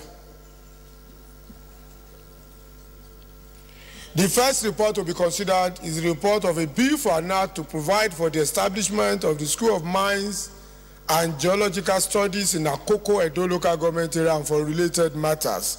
I now invite Honorable Akpata Singh, who is the sponsor of the bill, to move that the bill be considered and say one or two things briefly. Sorry, to speak to the report. The Right Honorable Speaker and the Chair and my colleagues, I want to thank you for this opportunity to speak to a piece of legislative proposal that I consider to be the best contribution that I'm going to be able to give to my people. Chairman, you know that I come from a rural constituency, a highly disadvantaged constituency, but however, a constituency with unlimited economic endowment in terms of solid minerals. These solid minerals have been grossly undertapped, and where attempts have been made to tap these resources, they have been either done completely by a bunch of people who have no idea, no skills on how best to manage such resources, or by organizations who have not got both the financial and technical competencies to man these resources. And yet we're in a nation that is clamoring for economic diversification. Here we have golden opportunities to fall back on what God has blessed us with. But the nation appears unprepared for that. We have an opportunity at this point in time to set up an institution that will help to develop the requisite skills and competencies for the proper exploration and exploitation of the minerals that God has blessed this nation with. Mr. Speaker, sometime when I take a tour of my constituency, you go left, right, anywhere, any direction you go, you see solid minerals all over the place. Almost every university in this country that studies geology send people to Akoko-Edo to come and study rock formation, and every other type of practical work that is required for the, completion of their graduate studies.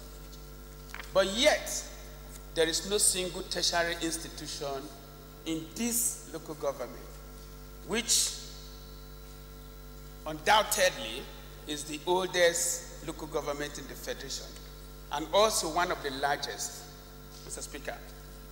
So at this point in time, if we have the opportunity as a house to bless the people of Akoko-Edo and bless Nigeria economy by supporting the passage of this bill, which enjoyed your support on the floor of this house through the second reading. The school will help to catapult the economy of not only Akoko-Edo and Edo State, but also the entire nation, because we need the right skills to man our solid minerals.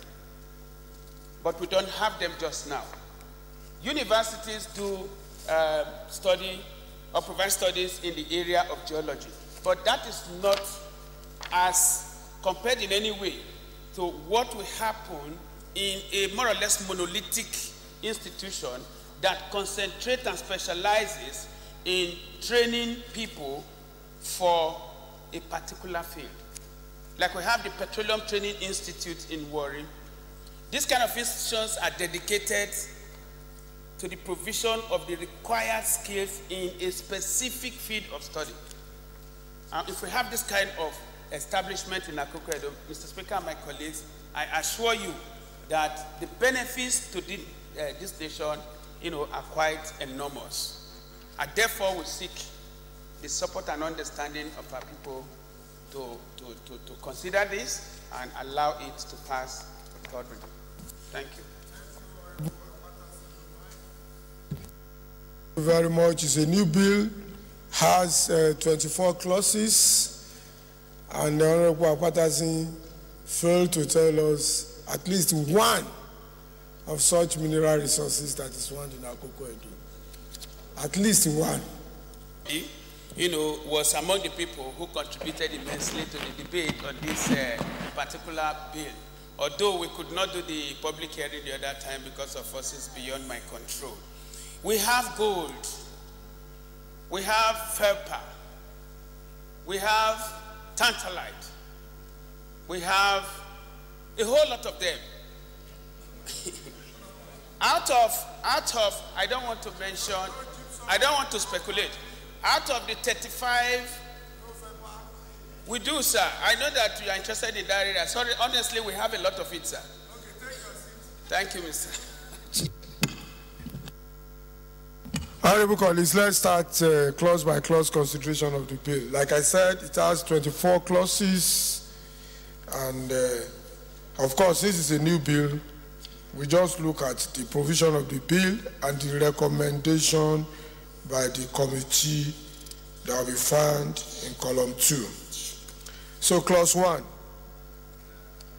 clause 2, clause 3, clause 4, clause 5, clause 6, clause 7, clause 8, clause 9, clause 10, clause 11, clause 12, clause 13, clause 14, clause 15, clause 16, clause 17, Clause 18, Clause 19, Clause 20, Clause 21, Clause 22, Clause 23, Clause 24.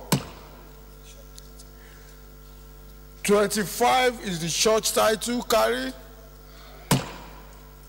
Schedule. Memorandum of Understanding.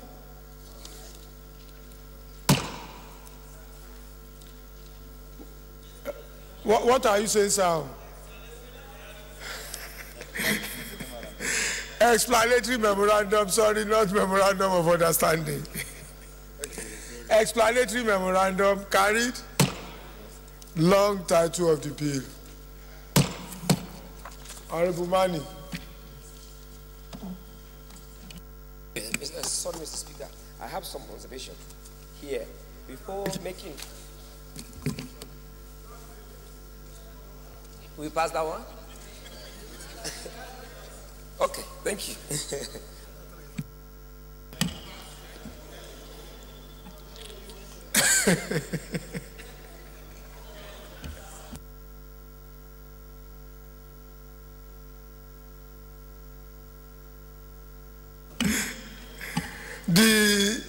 The next report to be considered is a bill for now to provide for a legal framework for the Nigeria Financial Intelligence Agency as the central body in Nigeria responsible for receiving, requesting, analyzing, and disseminating financial intelligence reports and other information to law enforcement, security, and intelligence agencies and other relevant authorities, and for related matters, 2017, House Bill 1082.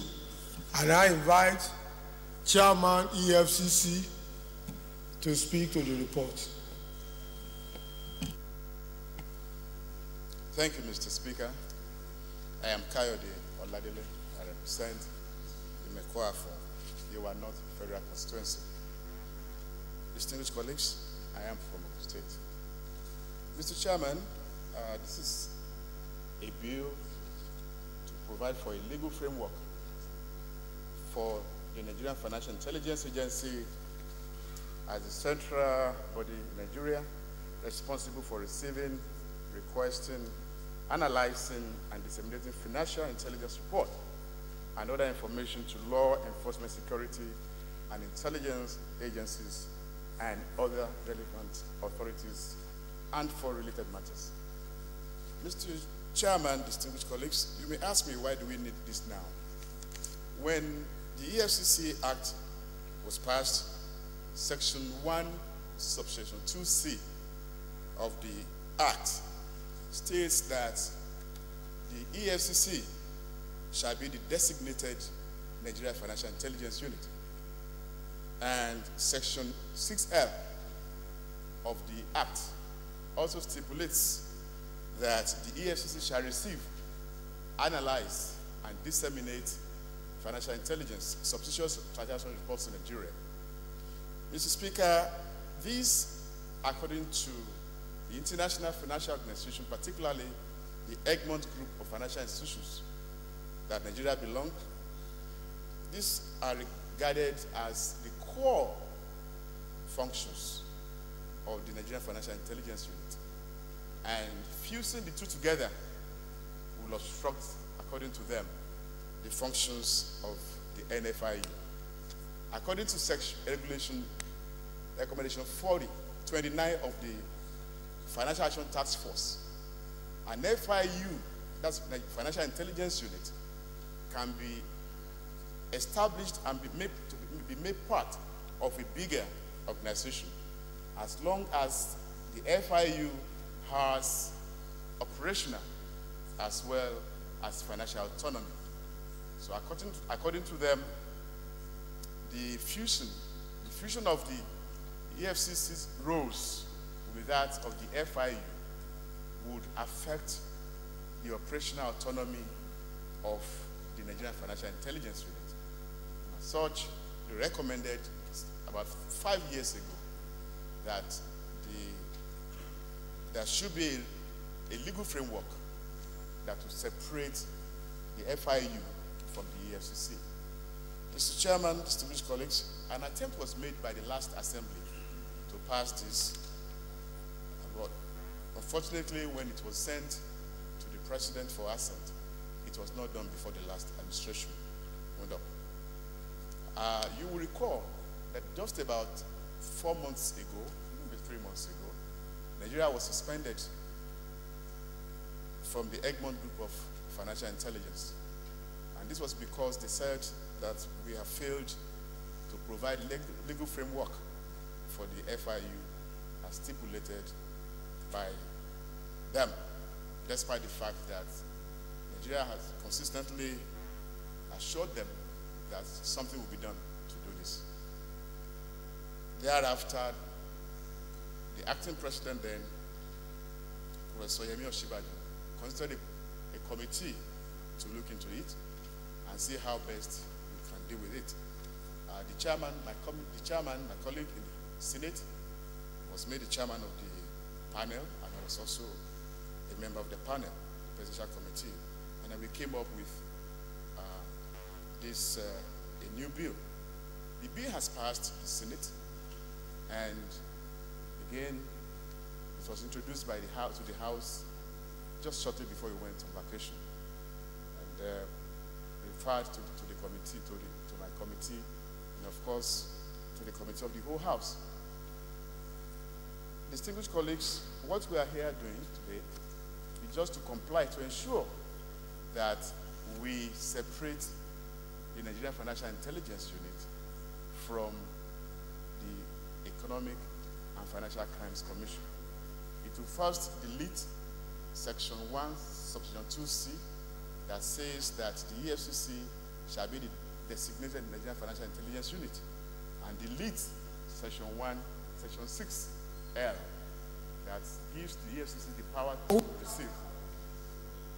So that we are deleting that from the EFCC Act, and by deleting it, it's there.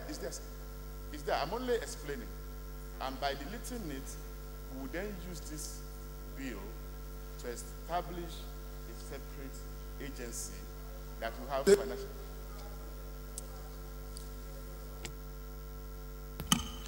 When you mention this bill is a new bill, take your seat. This is a new bill entirely. And you are now making a copious reference to EFCC Acts. And you are telling us orally that it's just by deleting so and deleting so. Procedurally, that will not be taken here. What do you want us to do exactly? Pass this bill, but don't make references to EFCC Act, because it's not with us. Mr. Chairman, I'm sorry for that. I think, yes, Mr. Chairman, I'm sorry about that. You don't have to confuse you. So if you think by deleting those two sections of the original act of EFCC has something to do with this, let us know, so that we don't pass a bill that at the end of the day, at the point of execution, is going to be contravening each other. Because so you let us know that by simply passing this one, having not been able to delete those sections you are mentioning in those acts, will now begin to run in a counter way. So let us know. We have lawyers on the floor, so we deliberate on it and see if we have to step this one down and see whether the FCC, the mere fact that it has been passed by Senate does not mean that we are duty bound and compelled to do so if we are able to know what is wrong with it. Well, Mr. Chairman, let me also say this. A bill, we have just 2 days ago, we had a public hearing on a bill to amend the EFCC Act. And that section 1, section 2C has been recommended for amendment. The same as passed the Senate. And the reason why there's an expediency on this one is because Nigeria has been given discussion here, because this is the final stage of our work. As a lawyer, you just told us now that has been recommended. If this bill is passed today, listen, Kayode, please. Please, if this bill is passed today and is sent to Mr. President, and by next week Mr. President has sent to this bill, you now have some sections that have not been deleted and this bill is operational. So it means, okay, enlighten us. Mr. Speaker, sir, let me enlighten you on this, sir, as a lawyer now, not just as the chairman. A law can amend a section of another law. That is very, very legal. This one here now is deleting that section 1, section 2C of the EFCC Act is hereby deleted. And in law, let me, it's not the first time. It's here. It's possible. And let me... We know your position now. You started it. So, since you have started it, this one is going to be thoroughly debated. Please, those of us who are lawyers, his current position is that you can use another bill to delete other sections. Yes, if you say yes, we'll go ahead.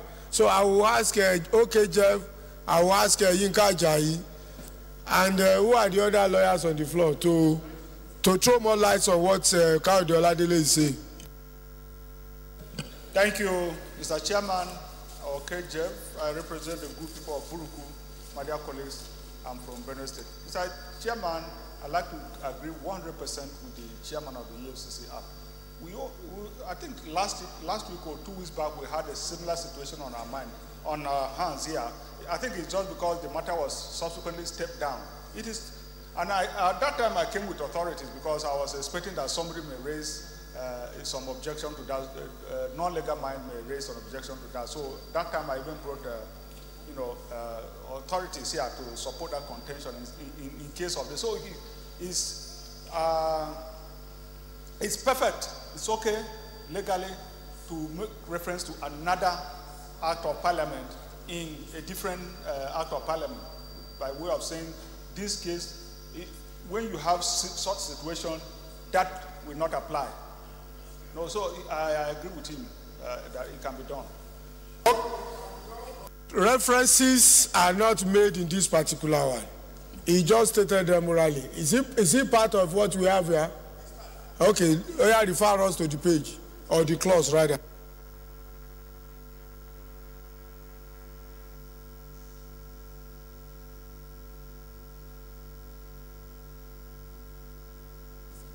Yeah, no, page 15.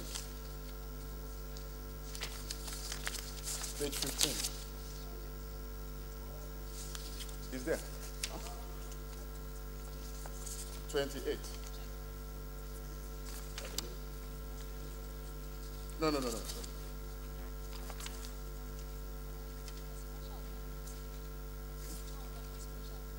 Yes, section 28. Page 15, section 28. Is there? Consequential amendments. The Economic and Financial Crimes Commission Establishment Act is amended by deleting section 12C and 6L of the Act.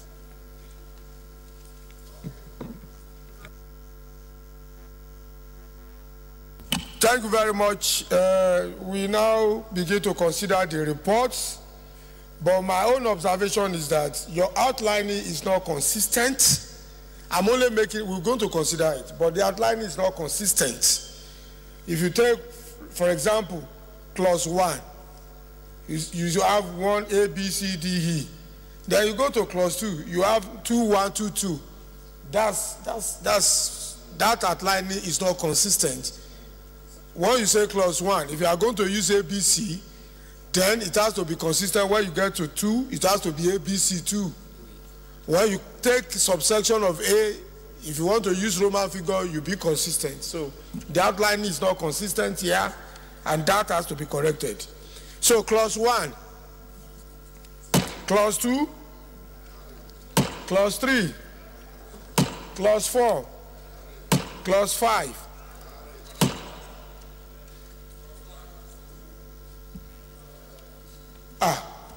This one, no, I've not given you the floor. Unless if it is so fundamental, but if it is typographical, I've banged the gavel. No, it's not about hearing you out, it's about procedure. Okay, go ahead. Let me just give you the opportunity. Thank you very much, Mr. Chairman.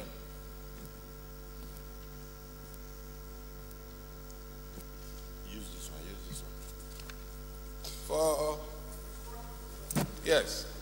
For an agency as important and as sensitive as this, which desires to take over several functions from existing agencies, +5,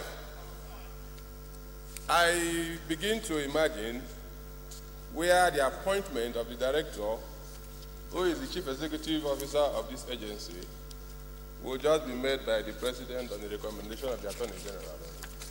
I think that such appointments will be subject to confirmation by the Senate. Exactly.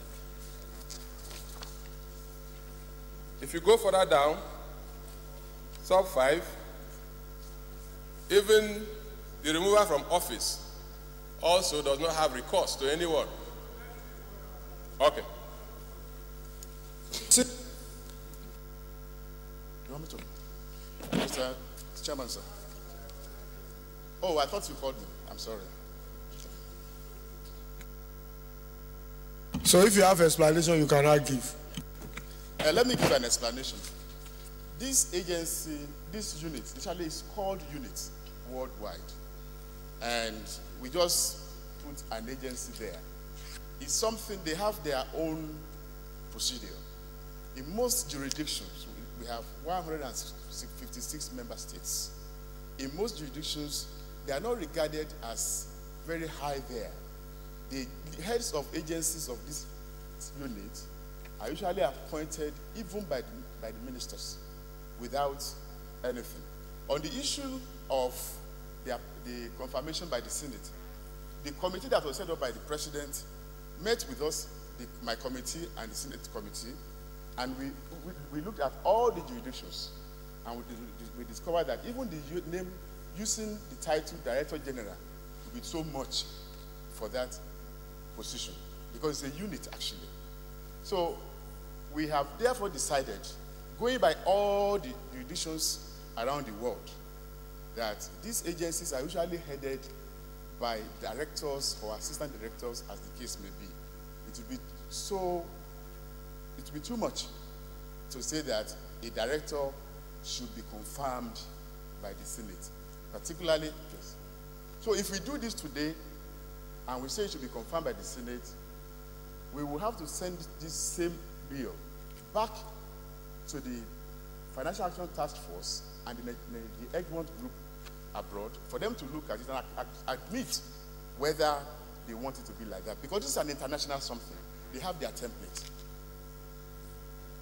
They have their template. So if we do it today, we'll send it to their compliance committee. They will look at it. They will get back to us. But don't forget, Nigeria has been suspended, and they gave us up to next month to pass this bill. On the fact that, yes, it has an international component, that does not mean that we are going to be compelled to do, we are a sovereign state, so that argument does not hold water. Then the second one is, why have you, is it an executive bill? I don't know why we have struggled so hard, just wait a moment, to create an agency which, in your own opinion, by your argument, it just can be referred to as a unit that could have been better put in an agency to be so designated as a unit that it must be. So, your arguments is neither here nor there. So, please, EJ, this is fundamental. Let's trash it out. It's the core of the thing. So, why have you struggled so hard to create an agency for what, in your own argument, considered to be a unit? Yeah. Let me just explain this thing. Mr. Speaker, let me just explain this. There was a bill to amend the EFCC Act, which we had the public hearing on. In that bill, there was a recommendation there. We have the Nigerian Financial Intelligence Unit there. But the Senate said they needed an FIA. They needed to pass a separate FIA. Because of that, we had several meetings. Our position initially was that we should amend the EFCC Act and create that unit there using the same EFCC Act to create the unit. And if you check our bill that went for public hearing even 2 days ago, it's there. So what we are doing, because the Senate said the provision of FIU, giving it its own autonomy, is in the EFCC amendment. But because we had several meetings and this says that they want an FIA, they passed their own. They are not interested in amending the EFCC Act to provide a unit. You see, when you quote international bodies and Senate just in a manner to bamboozle us, you know, it's not. I want honorable colleagues to please consider the substance of the fact that in your argument, this one is referred to as a unit that does not deserve a head that will be confirmed by the Senate. I want honorable colleagues to look at that particular argument very well and see whether to go on with the consideration of this report, or you go and amend whether EFCC or ICPC or even police acts to have a financial intelligence unit, if it is going to be so called. So let me listen to colleagues. I will start from this column.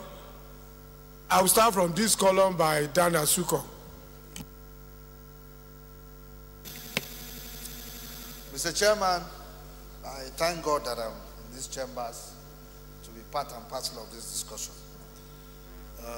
Unfortunately, we are past even number 4 of it, which says they can go into memorandum with other countries and all that. Mr. Chairman, you have raised a very fundamental issue. In this country today, we have agencies that, as appointed with the president, they are used to witch hunt people.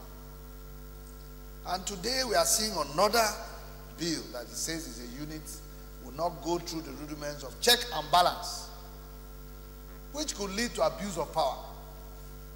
Yes, it is true that we need to drive the anti-corruption thing. We need to, monitor the transactions of fraudulent people, terrorists and all that. But we must make laws that conform with our own situation in Nigeria.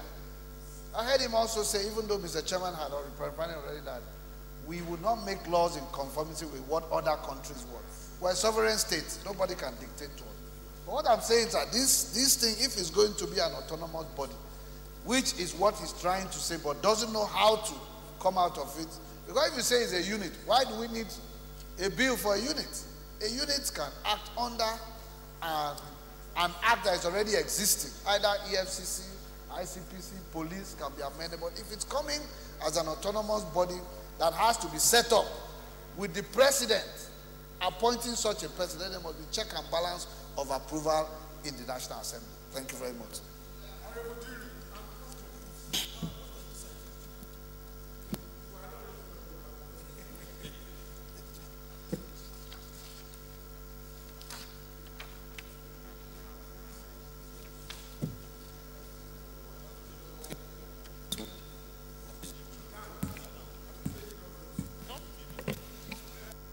Your campaign voice then.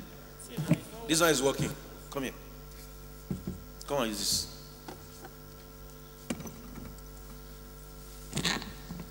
Mr. Chairman, honorable colleagues, this issue under debate is very, very fundamental.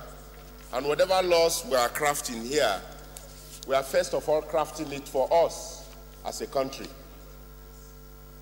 And whatever international dimensions that will come in therefrom, let us look at the law here. Most of what we have seen here is inconsistency. There is an argument about agency, there is an argument about units. And if it is a unit, why will the president appoint? under the recommendation of the Attorney General, if it is a unit. Mr. Chairman, my own take on it is that this unit should be either under EFCC or any of these other agencies. And therefore, I will urge my colleague to actually step down this consideration so that he could go properly, go through it with several others, and then return back to these chambers for consideration. Thank you. Faruka supporter. Rita, any contrary opinion? Dennis, the same thing? Or extension? Okay. Mr. Chairman, thank you very much for this opportunity. Honorable colleagues, it was a United States president, former president, that said that on the issue of power, let no more be said about confidence in men, but bind men down from mischief with the strong chain of the law. It is most applicable even here in Nigeria. We have seen a situation where even when approval by a Senate is required, government has carried on and ignored them. How much more? We are taking a very essential part of the work of EFCC and transferring it to an independent unit according to the bill. And we are now saying that independent unit should now start running haywire without any control or any approval by the Senate. I think it does not jive. Thank you, Mr. Chairman, for the opportunity. Honorable Econ, if it is not markedly different, okay, let's listen. Mr. Chairman, I remain Sam Econ, representing Sinan City Bomsurium Federal Constituency. Mr. Chairman, I think we must argue conscious of certain underpinnings. First, the essence of this bill emanates from the fact that for us to belong to a certain international body, this and this and these standards are needed. And it's very clear. It's either you belong to it by their standard or you leave it.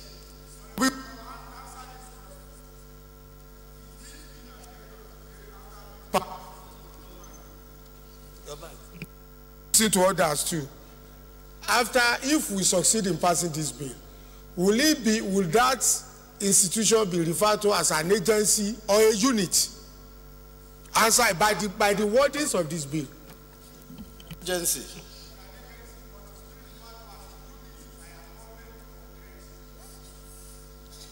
Well, Chairman, I can explain a few things. I'm a member of that committee and did attend a few of the meetings. We are faced with a situation here which I need us collectively to agree on the way forward. First is that there's a timeline.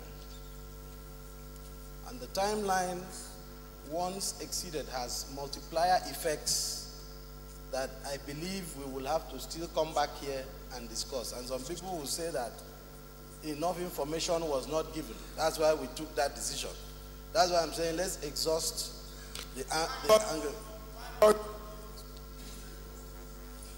We can approach the chair, please. Why not leave the sentiment part of it? The title of the bill says it's an agency. In the body of the bill, it says it's a unit. And somebody has just quoted something that we must build institution. We are not making law targeted at one person, whether somebody is the president today, we know that another person is going to be there tomorrow.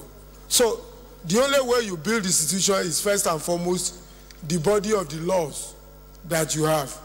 So in one breath, in the same document, you can't call it an agency. In another breath, you can't call it a unit. That is the argument. And so I will take 3 more contributions in this order. EJ, Shegun Odebumi, and the IDP. Okay, I will take Adeogun too, 4 of you, then Kaude will have a right of reply. Then we take question on whether to continue on this bill. But let it be brief, 1 minute each. Mr. Chairman, sir, I'm Honorable EJ. First of all, I was here in this hollow chamber when I moved and sponsored a bill that had to do with Nigerian Financial Intelligence Unit. The need why the fight against corruption in this country is very, very important, because this Nigerian Financial Intelligence, they call it agency. When I moved it, it was Nigerian Financial Intelligence Unit, or they wanted to call it Center. This is a bill, Mr. Chairman, that we do Nigeria, good in curbing the menace. Which of the bills? Your own bill or this very bill. The bill before this chamber right now we are deliberating on, Mr. Chairman. This very bill by Honorable Kayode. However, if there must be a name change, they call it agency, which is the bond of contention where people are arguing, agitating about. But let us not miss the 8 ball, Mr. Chairman. Why? The Edmond Group suspended Nigeria as a result of this problem. Today, the government cannot even access loan, state, because our credit rating have... What do you mean by government cannot access? Listen to me, sir. Because of the international community, this National Financial Intelligence Unit, sir, they call it agency, the way it is now, is something that we put Nigeria in good light in order to protect. And if you look at the function, Mr. Chairman, sir, let me just show to you, sir. The function to receive. Yes, sir. So I don't want us to see this bill as a bad bill, sir.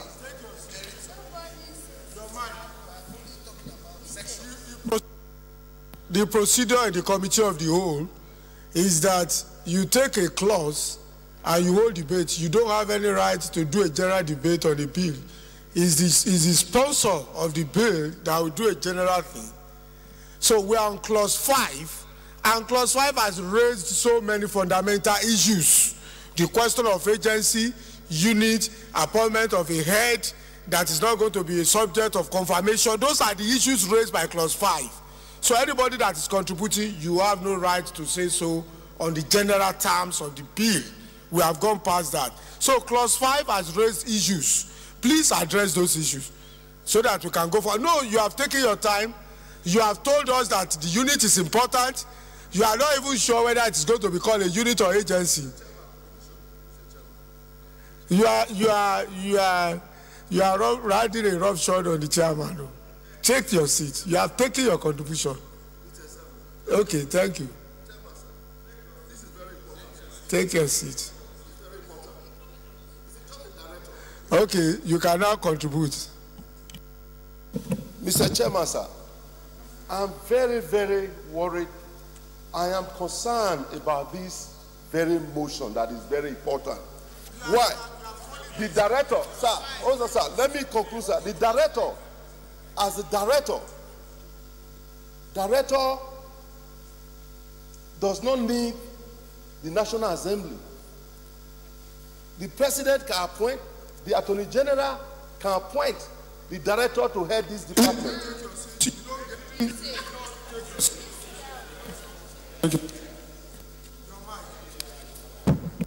You see, what we are saying is that clause 5 has raised some fundamental issue.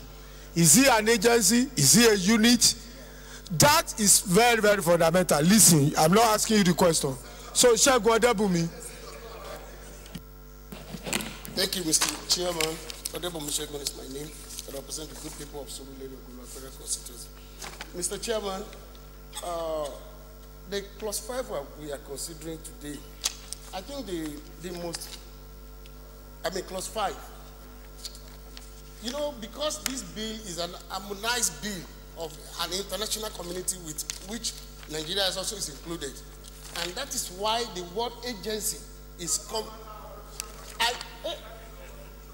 I said that is why the agency name is included in the bill, because it's an harmonized list. But, Mr. Chairman, you might, I want you to consider what the information the chairman has given to the House, that the Nigerian country has been suspended and very soon will be expelled. And mind you, traveling abroad, it will be difficult for you to make any transaction with it. So there's need for us to, no, it's not the matter of statement, Mr. Chairman.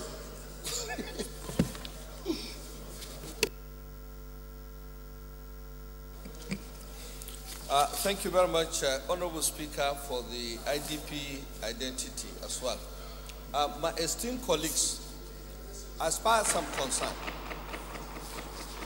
yes, Honorable Speaker, my esteemed colleagues, I just want to remind us that, constitutionally speaking, the National Assembly is bicameral, which means that the Senate and the House of Representatives are independent chambers, and they can disagree, and then they come to harmonize.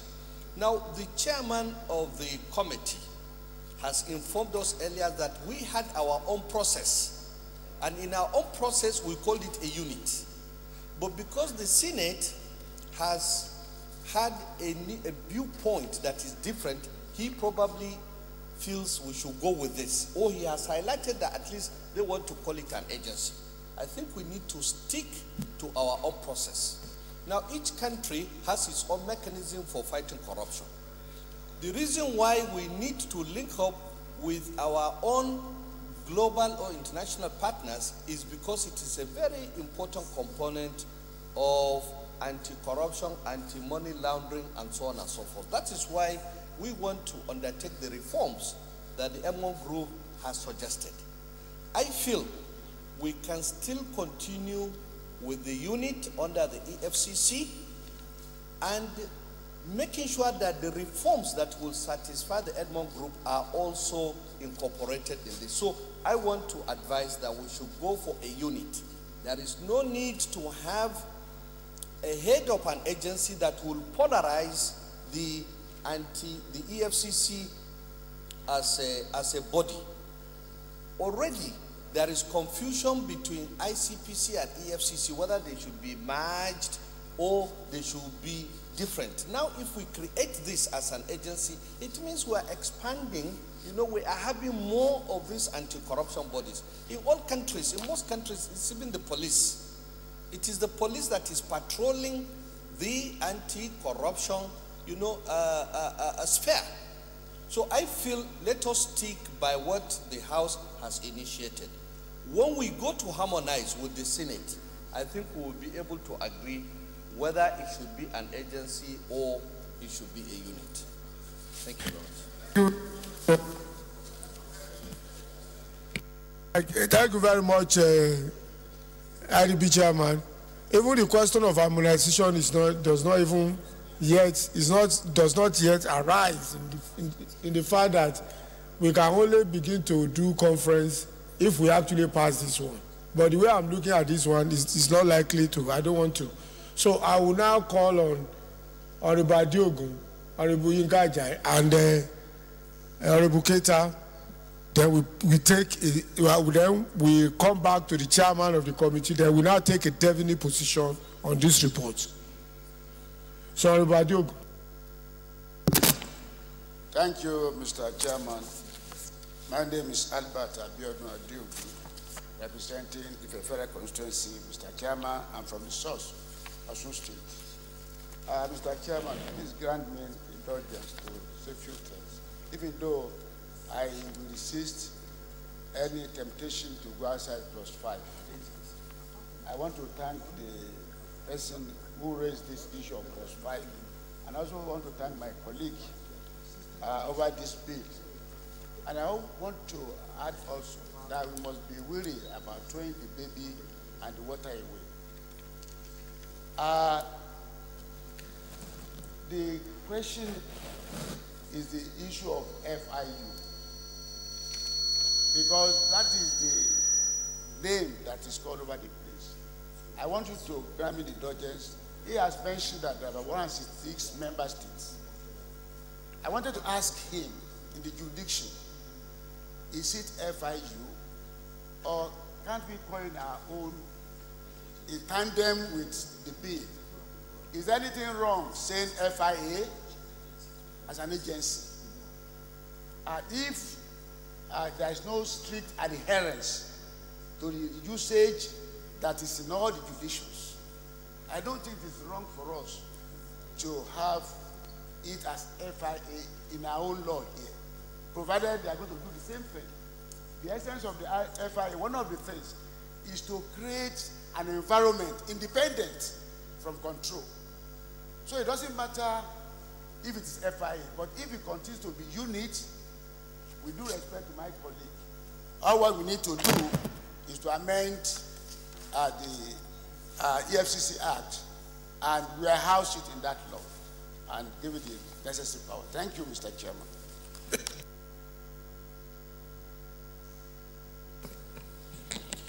Thank you, Chairman. I once again want to take the hint given by the chair that we really need to separate clearly the issues here. There are two fundamental issues.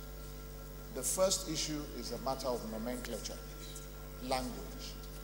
We're lawmakers, we must practice the art of elegance in our drafting. The first issue which the chair has hinted and which strikes me is the issue of the word Honorable, please listen in silence. Or agency. In the law, the body of the bill that is being proposed, we have a definition section, apart from the title, which says agency. The definition section permits me to just take us a little bit forward to page 16, where agency is defined. In the bill, it says agency means the Nigeria Financial Intelligence Agency. Now, in drafting, it is elementary that in the body of the law, unit, therefore, cannot have a place in this bill as it is. Everywhere that the word unit appears should be deleted and replaced with agency. That's the first one. The second issue is the other part of the appointment if we have created an agency. If we've created an agency, it is a popular opinion that an agency that would take essentially from the resources of the nation should follow certain rules and guidelines, one of which is in the manner of appointment of the head of that agency. We can call the head of the agency director. I don't believe that is an issue. The Central Intelligence Agency in America is headed by a director, CIA director. It's not a director general or whatever we call them. So nomenclature, again, is not the issue on the second part of it, but it's the manner of appointment. Who has the authority to appoint? Should our parliament be involved in the appointment of that head of the agency, who nomenclature can be director or deputy director general? So I believe those are the two issues, which is the hint that I believe the chair.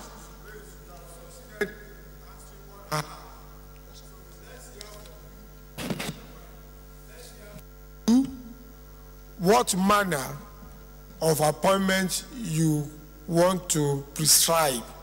I believe too, whether you call it a director or a director general, it does not matter. But by our established procedure in the Nigerian system, what manner of appointment would you now recommend?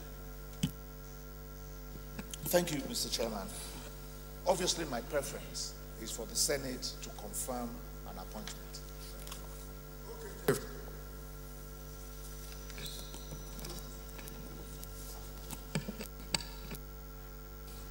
No, I think I may not need to speak again. I was trying to speak along the lines that he has just spoken, especially regarding the agency unit debate, but he has captured it. Keita, it's okay. So, Kayode, we have solved the problem up to a point. If you want the bill to be considered at all, we have agreed, and I think colleagues will agree with us, that the word agency and unit are in this case contradictory, and that if it's going to be a bill that is going to perform this, going to give functions to an agency in a manner that is prescribed therein, the word agency is most appropriate. That's number one. Whether it is director or director general does not matter. But the manner of and the procedure of appointment is the next issue. And so, if you are not able to give explanation, then we will ask, okay, let's listen to you before we move. Thank you, Mr. Speaker. And I sincerely thank everybody that has contributed. It's all in the process of ensuring that we have a very good law. And we don't have a law that a court of law can say is badly passed. Mr. Speaker, on the issue of the unit and the agency, it's taken. The group, they call them all over the world, Egmont Group of Financial Intelligence Units. Now, we now said in section 1 that we want to give a legal framework to our own financial intelligence units.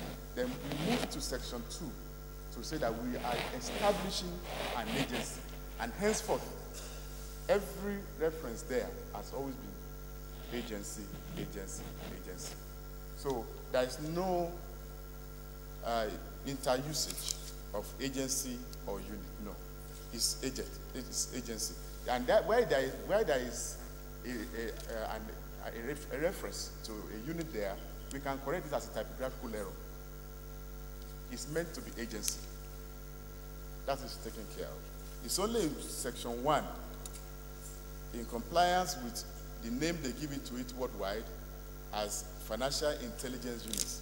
As we are talking, Mr. Speaker, Mr. Chairman, the ECOWAS financial intelligence units are meeting at Sheraton, and that's why Mr. Speaker is not there. So they call them units. So that one is taken care of.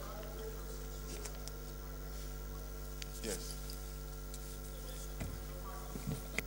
Oh, IDP, you have done it. So what we do now, you can't speak twice on the matter. It's the only one that has the right. So in this case, let's all agree, like IDP, Honorable Adeogun said, that we don't have to throw away the baby and the bathwater. The amendment made or moved by Honorable Yinka Ajayi, there is, wherever we see units, let us agree it is going to be agency. Since the bill itself is going to perform the function of whatever Egmont unit says, then the second one, our procedure allows to suspend the consideration of a clause of a bill if we consider it not, compact enough, so that we will ask you. My ruling is clause 5. We suspend the consideration of clause 5. No, I don't want to take amendment on it. We suspend the consideration of clause 5. We go ahead and consider the other clauses. Then you now sit down and come up in line with what honorable colleagues have agreed to, that our procedure in Nigeria is not going to change. Call it a director, but it must be subject to confirmation. I don't want us to do and not read the amendments and get it wrong. Yeah. Don't say information. I can always give you opportunity because you are the sponsor. In the sense that the one passed by the Senate talked about Senate confirmation. It was when we went for harmonization with other agencies and stakeholders that we arrived at this. So if we pass, we can go. We will have a conference committee. Then we will take that from the Senate and use it in the conference committee. So we don't have to waste the time.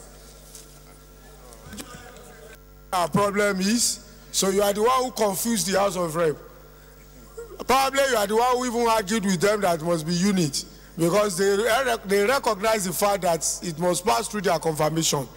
So if it is agreed, first we rescind the earlier the passage of clause 5 by Diri. Don't shake your head. Don't, no, I'm not going to recognize you. Don't shake your head. Okay, let's.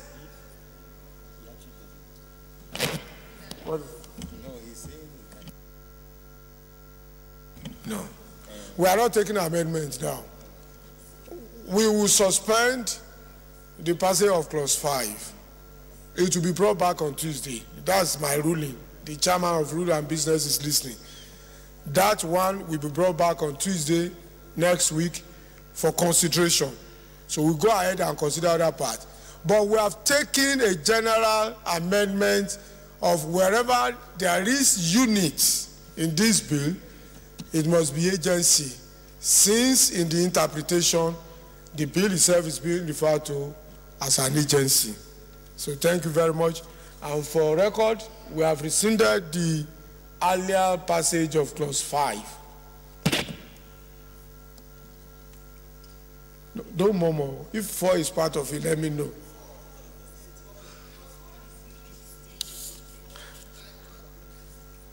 No, we have done that. That wherever you see units, you put agency. Those ones are little things. But clause 5 is the one that is going to be worked upon and that is going to be brought back on Tuesday. So, clause 6 now. Honorable Abiante, clause 6. No, Abiante is raising up his hand again.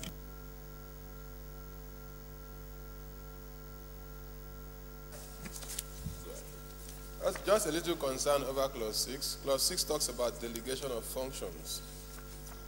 I would not want a situation where the chief executive officer would just delegate a gate man, delegate a messenger. There is hierarchy in the civil service, and I don't think that this is different. So such delegated authority should be very specific. In my own opinion, Mr. Chairman, we don't have to hurry to pass this and come back tomorrow and get embarrassed. I would suggest that they take this piece of legislation back and do a holistic review, Mr. Chairman.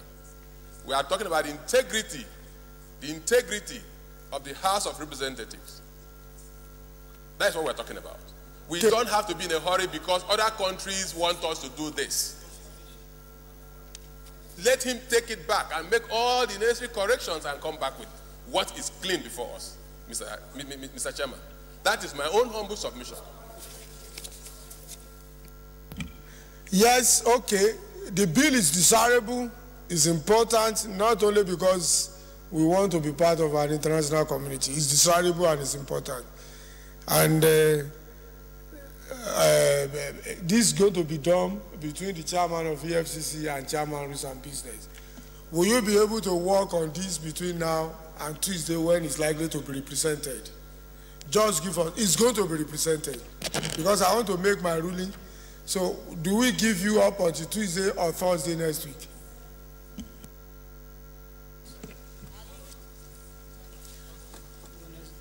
Mr. Speaker, no, I think Tuesday will be okay because of the timeliness. Because of the timeliness. Thursday will be okay because of the timeliness. Oh, Thursday or Tuesday? Yeah, sorry. Tuesday will be okay because of the timeliness. Listen to you, but you have to make sure that a thorough job is done on it when it's brought back on Tuesday. And like I said earlier, the outlining too must be attended to. It must be consistent. Consistent. So you will be probably advised by this. So the bill step down and to be taken on Tuesday.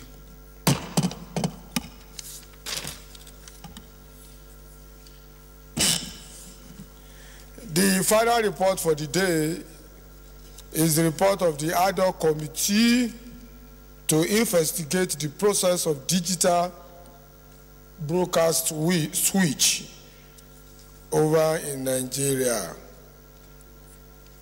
House Resolution 24/2016.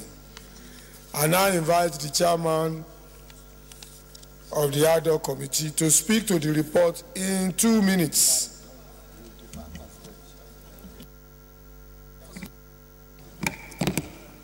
Thank you, Mr. Chairman. I am Sunday Marshall Katun. I represent the people of Zango and Katabanjawa Federal Constituency. I'm from Kaduna State. Mr. Chairman, recall that the committee was set up on 22nd of June to investigate the process of digital broadcast switchover in Nigeria and was constituted following the adoption of a resolution in the House. The committee was mandated to investigate all stakeholders involved in the digital switchover program with a view to ensuring it meets deadline, guarantees quality and cost-effective service to Nigerians. The committee was also mandated to investigate the sale of the 700 bandwidth to MTN and the concession to InView Technology of UK, as well as to ascertain whether the aggregators paid millions of naira for the delivery of 20 million boxes were capable of meeting the deadline. The committee held public hearing and investigative hearings, discovered infractions in the course of this assignment, drew the attentions of the parties to such infractions, and expected remediation. As we speak, some of the issues that require remediation have not been remedied. The committee discovered, for instance, that serving civil servants were directors in a private company. Also, a company got a contract to execute a project in Nigeria 4 months before it was incorporated. Those are some of the infractions that were observed. It is also pertinent to note that Nigeria missed 3 deadlines on this digital switchover. But graciously, we have seen some kind of political will in this present administration to ensure that Nigeria meets its obligations as far as the digital switchover is concerned. Hence, the importance of this report and the work of the committee. So it is our considered opinion and recommendation that for the DSO process to progress successfully, there must be a total reversal to a strict adherence to the government white paper upon which the process is predicated. Mr. Chairman, this is my humble opinion that this... Mic off. Before we start considering the recommendation, I want honorable colleagues to look at recommendation 1, 2, 3. Look at recommendation 1, 2, 3. And chairman yourself, look at recommendation 1, 2, 3. Are they not essentially saying the same thing?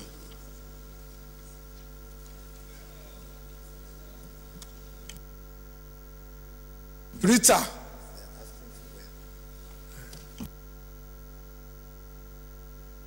Check your other paper. Or you go to page 17 of the report, whichever one that is convenient for you. Chairman, recommendation 1, 2, 3. Are they not essentially saying the same thing? Honorable colleagues, please, let's check and...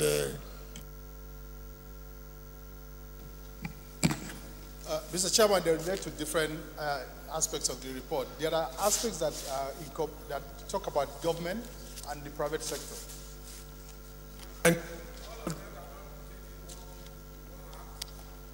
Well, they can be taken if the chairman so directs.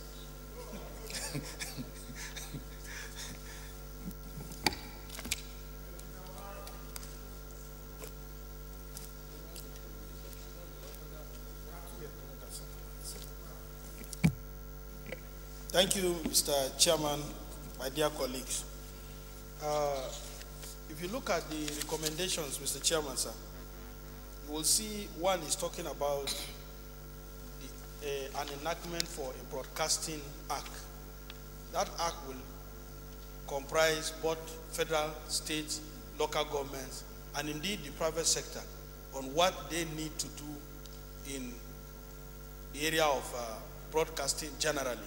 And if you look at 2 is talking about incorporating government policies into the legislations of broadcasting. For example, and then if you look at 3 also, it's talking about amending the National Broadcasting Act so that it will be in conformity, because the National Broadcasting Act will not only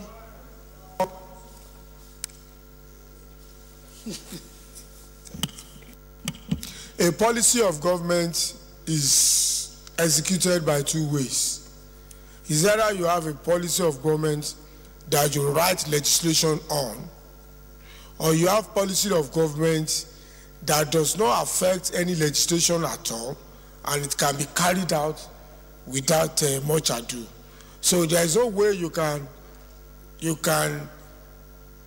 put a policy of government in a law. You can't put policy of a government in a law. It's either you have a policy of government that you can now back it up by legislation. Free education can be a policy that the government will now come and make a law on it.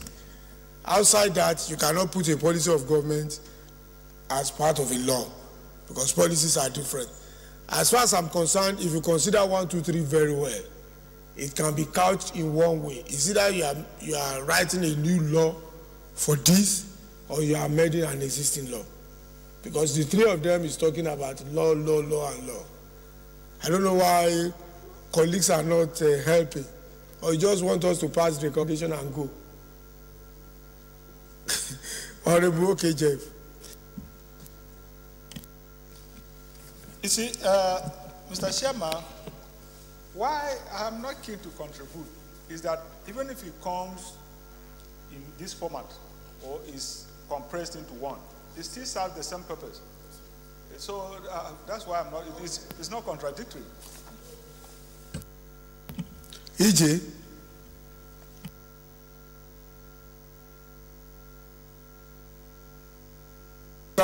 You can't change the procedure of the House.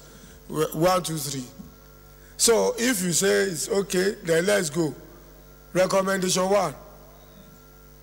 Recommendation 2. Recommendation 3. There are 17 of them. Recommendation 4. Recommendation 5. Recommendation 6. 7. Recommendation 8. Recommendation 9. Cater. Recommendation 10. Or Boma is your recommendation 9.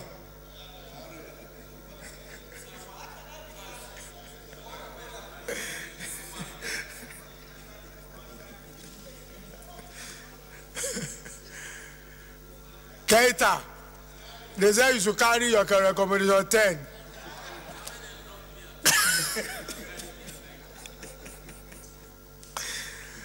Recommendation 11, 12, 13, 14, 15, 16, 17. Chairman, rules and business. No, don't carry me. No, we have passed this, but I was wondering, if you look at 14, they said that in view of technological development, the process should be further investigated on the public procurement infractions observed during the investigation. When we make a...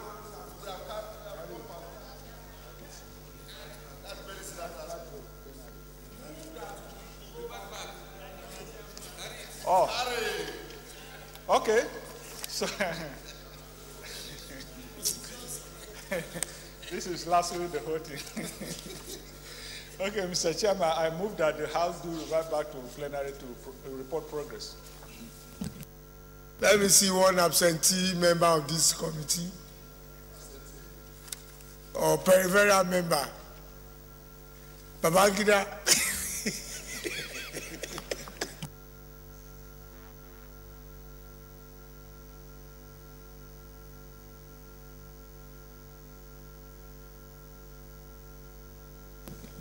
Determine who is regular or peripheral member of this committee. I therefore second that the House move back to plenary. You see that the criteria is simple now. It's simple. Even the way you have seconded the motion, the parliamentary language shows that you are not a regular member of this one. The House hereby reverts back to plenary to report progress.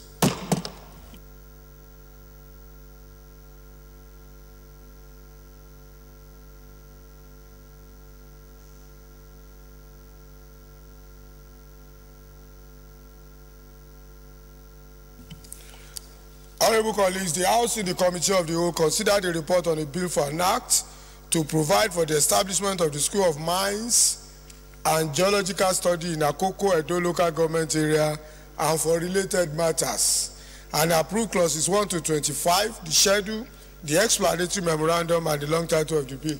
Incidentally, the sponsor of this bill is out. He thinks his bill has been passed. If it is nay now, that's the truth. He has left. What do you mean by no? The procedure has not been completed and he left. Okay, the chairman of Rules and Business says he has discharged his duty. Thank you very much. The House in the Committee of the Whole considered the report on a bill for an act to establish the Nigeria Financial Intelligence Agency as the central body in Nigeria responsible for receiving, requesting, analyzing, and disseminating financial intelligence reports and other information to law enforcement, security, and intelligence agencies for other relevant authorities and for related matters, and defer its consideration to Tuesday, 21st November 2017. The House in the Committee of the Whole considered the report of the ad hoc committee to investigate the process of digital broker switchover in Nigeria and approved the recommendation of the report. Chairman, Rules and Business. Thank you, Mr. Speaker. Okay, Jeff, I represent the good people of Buruku. My dear colleagues, I'm from Benue State. I rise to move that the House do adopt the report of the recommendation as adopted in the Committee of the Whole. I so move. Engineer Farouk. Mr. Speaker, sir, I rise to support the motion ably moved by Right Honorable Okede. Those in favor of the motion say aye. Those against say nay. The ayes have it. Chairman, Rules and Business. Thank you once again, Mr. Speaker. I rise to move that this House do adjourn to 20th of November, 11 a.m., the year 2017. I so move. Is it 21st? Engineer Farouk. Mr. Speaker, sir. All right. I rise to second the motion ably moved by Right Honorable Okede that this House reconvene on the 1st of November. The House stands adjourned to 21st of November 2017, 11 a.m.